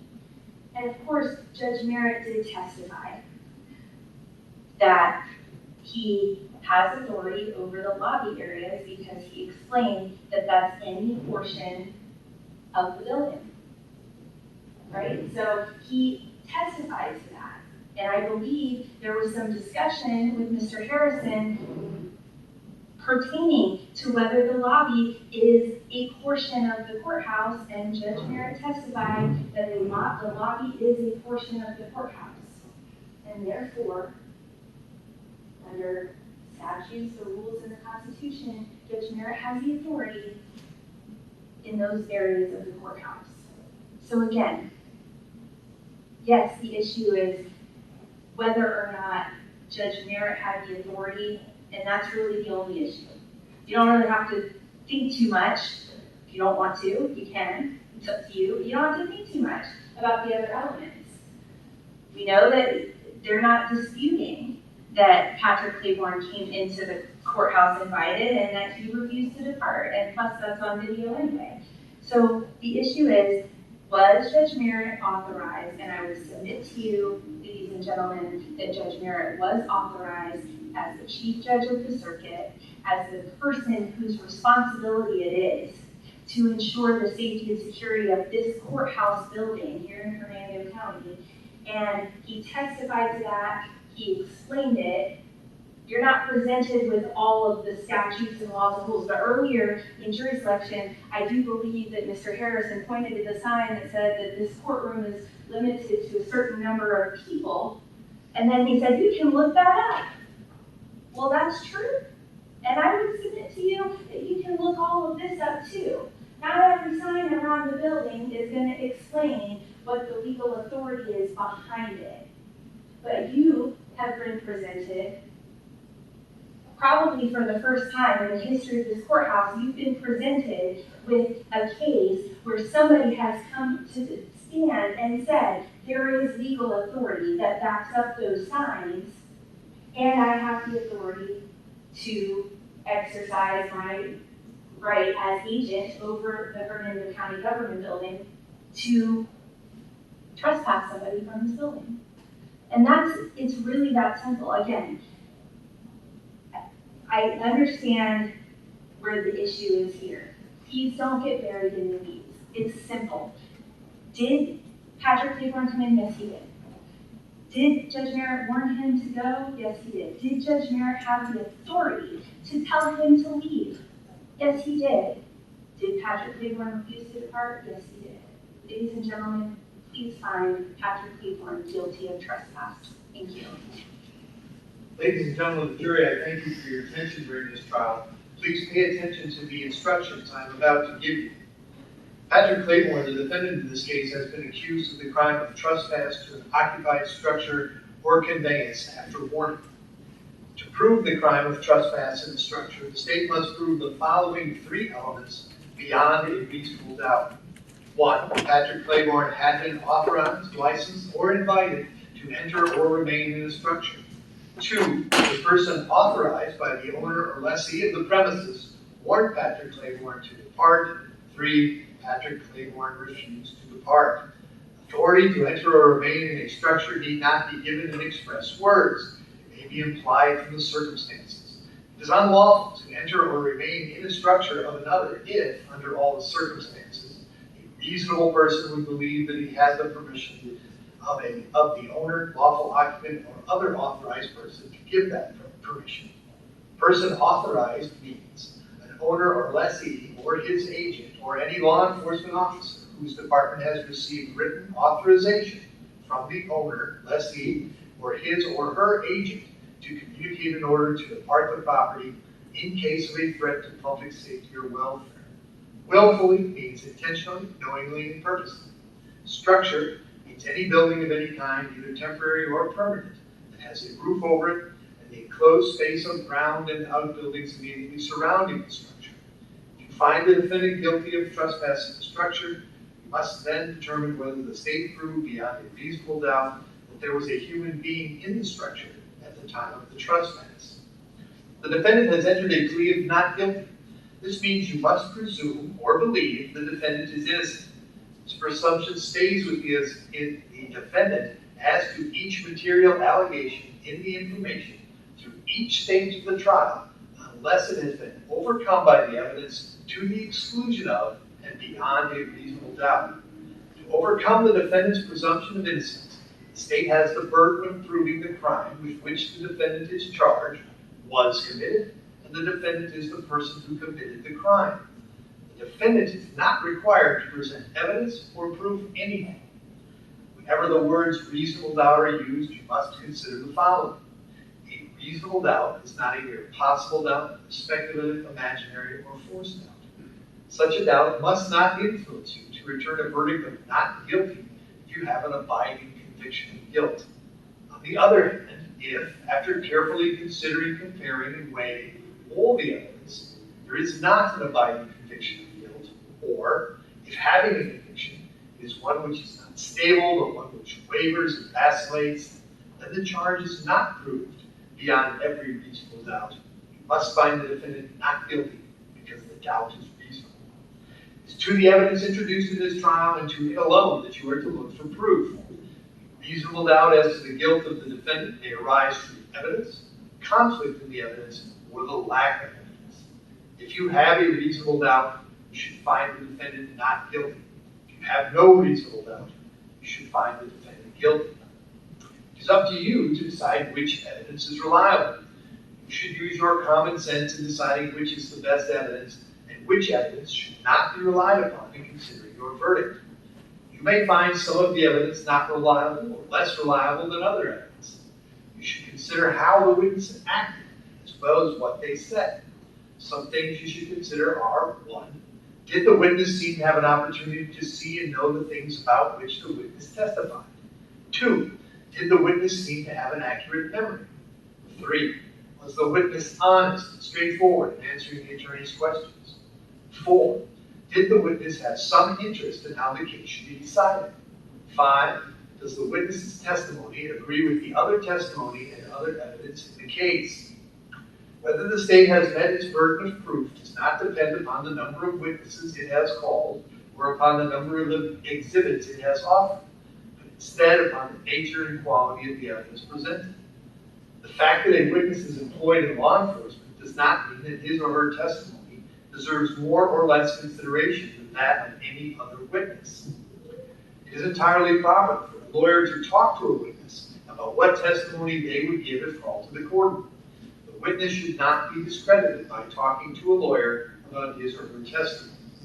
You may rely upon your own conclusion about the credibility of a witness. A juror may believe or disbelieve all or any part of the evidence or the testimony of any witness. The Constitution requires the state to prove its accusations against the defendant. It is not necessary for the defendant to disprove anything, nor is the defendant required to prove his innocence. It is up to the state to prove the defendant's guilt by evidence.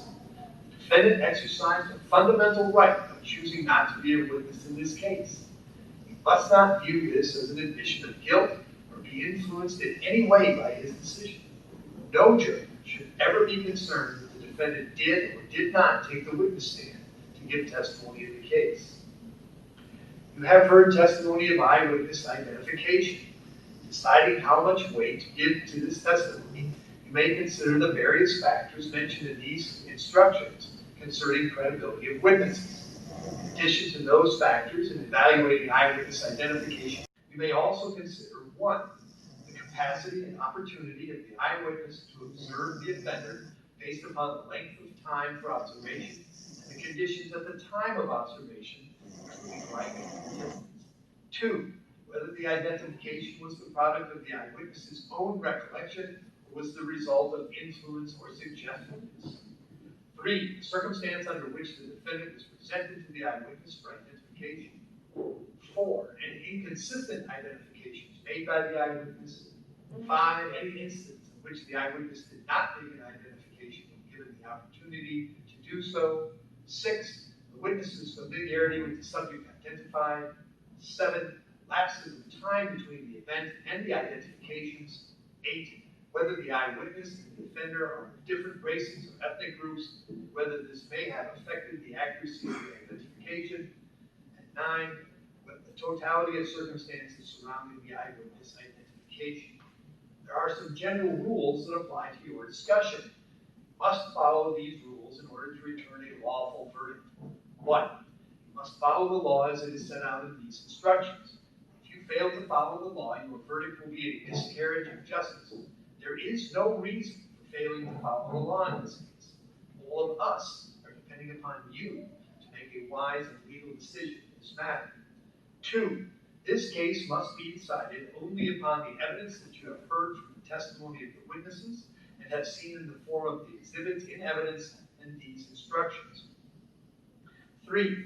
This case must not be decided for or against anyone because you feel sorry for anyone or are angry with anyone. 4. Remember, the lawyers are not on trial.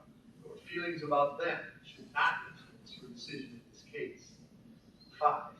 Your duty is to determine if the defendant has been proven guilty or not in accord with the law. It is the judge's job to determine a proper sentence if the defendant is found guilty. 6. Whatever verdict you render must be unanimous. That is, each juror must agree to the same verdict. 7.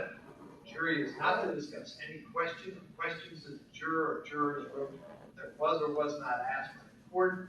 It must not hold that against either party. 8. Your verdict should not be influenced by feelings of prejudice, bias, or sympathy. The verdict must be based on the evidence and on the law contained in these instructions. Deciding a verdict is exclusively your job. I cannot participate in that decision in any way. Please disregard anything I may have said or done that made you think I prefer one verdict over another. You may find the defendant guilty or not guilty. The verdict must be unanimous, that is, all of you must agree to the same verdict. Only one verdict may be returned as to the crime charged. The verdict must be in writing For your convenience, the necessary verdict form has been prepared for you. It is as follows.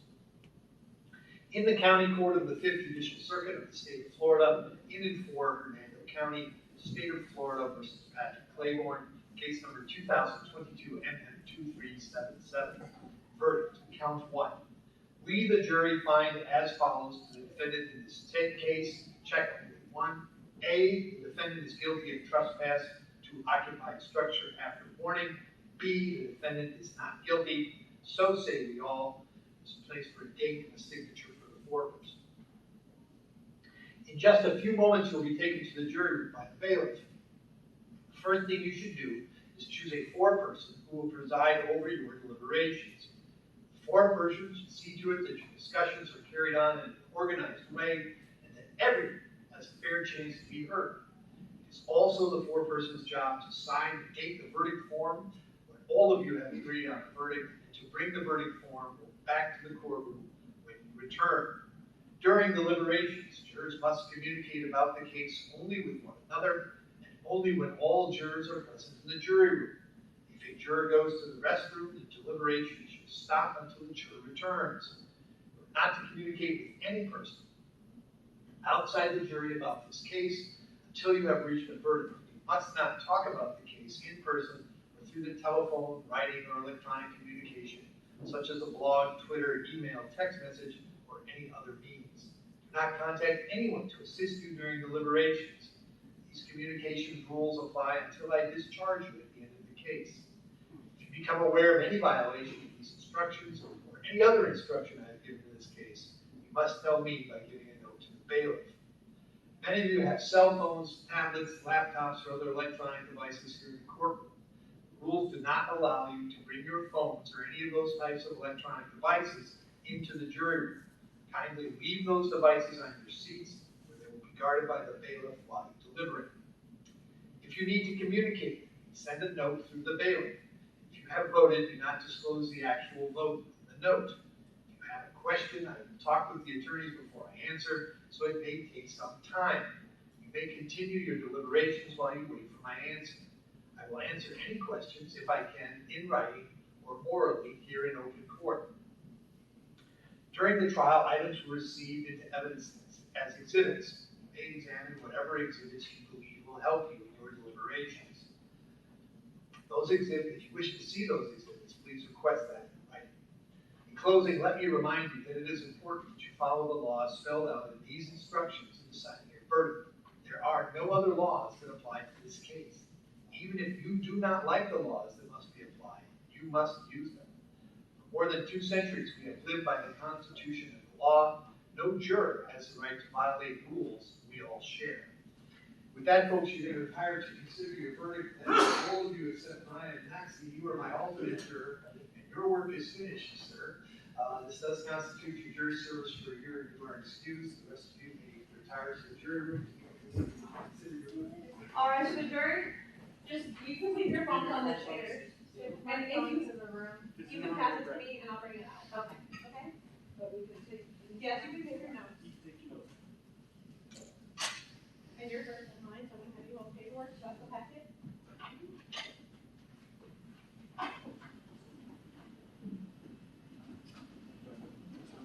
All right, so jury.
as you walked out of there with papers in your hand, does that indicate to me that you're my foreperson? And without telling me your verdict, can you tell me, have you reached the verdict? Yes, we have.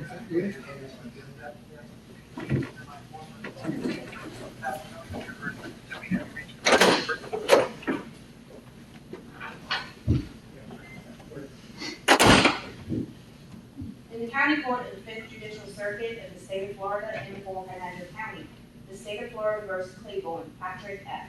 Case number 2022 MM 2377. Verdict as to count one.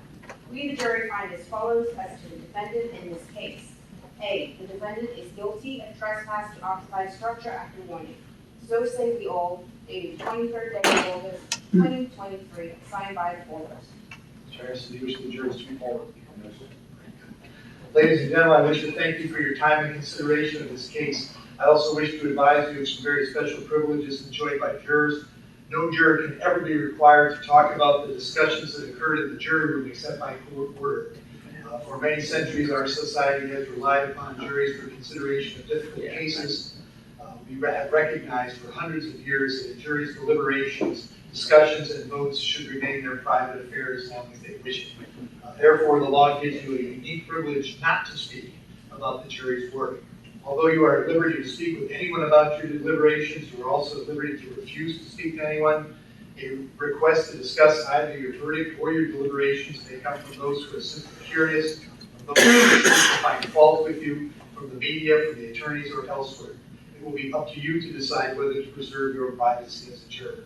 With that, I thank you all very much for your service here today. Like everyone else who has much before you, this constitutes jury service for a year. If you get that summons again in the next 12 months, you have to say no thank you, like just served. You folks are free to go.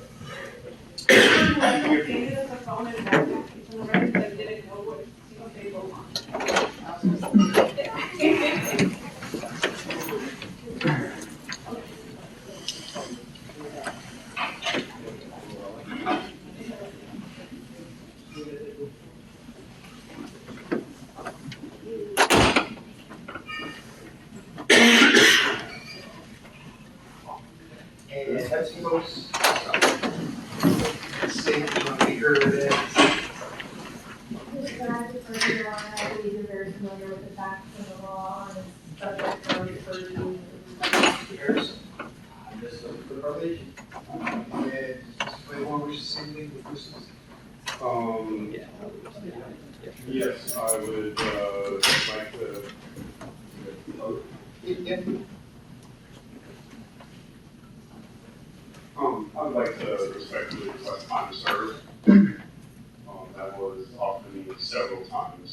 And people that had me. This is over 3 months.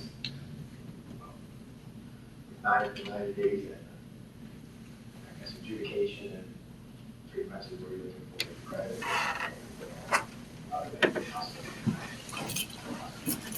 Anything else from anyone else? So Patrick, the jury found you guilty, I'm going to adjudicate you guilty. I'm going to put you on probation. There's a couple of reasons why. One, the time served because of the cost of incarceration will cost you close to $4,000. I'm hopeful to save you that cost.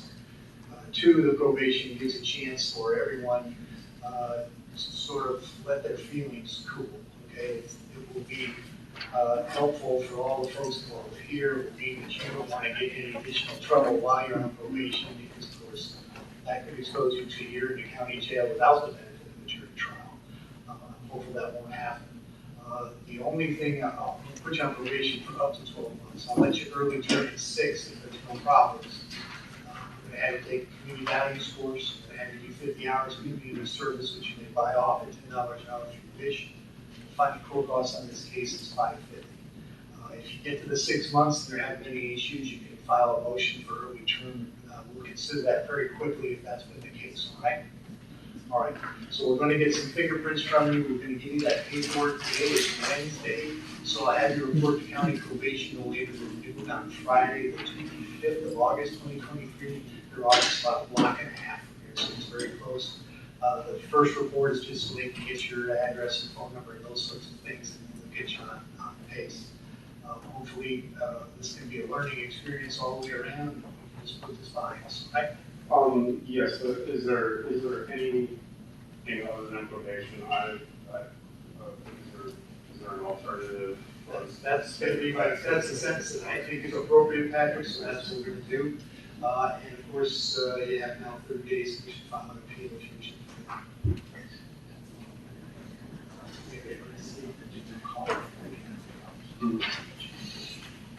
Yeah, but not if I would.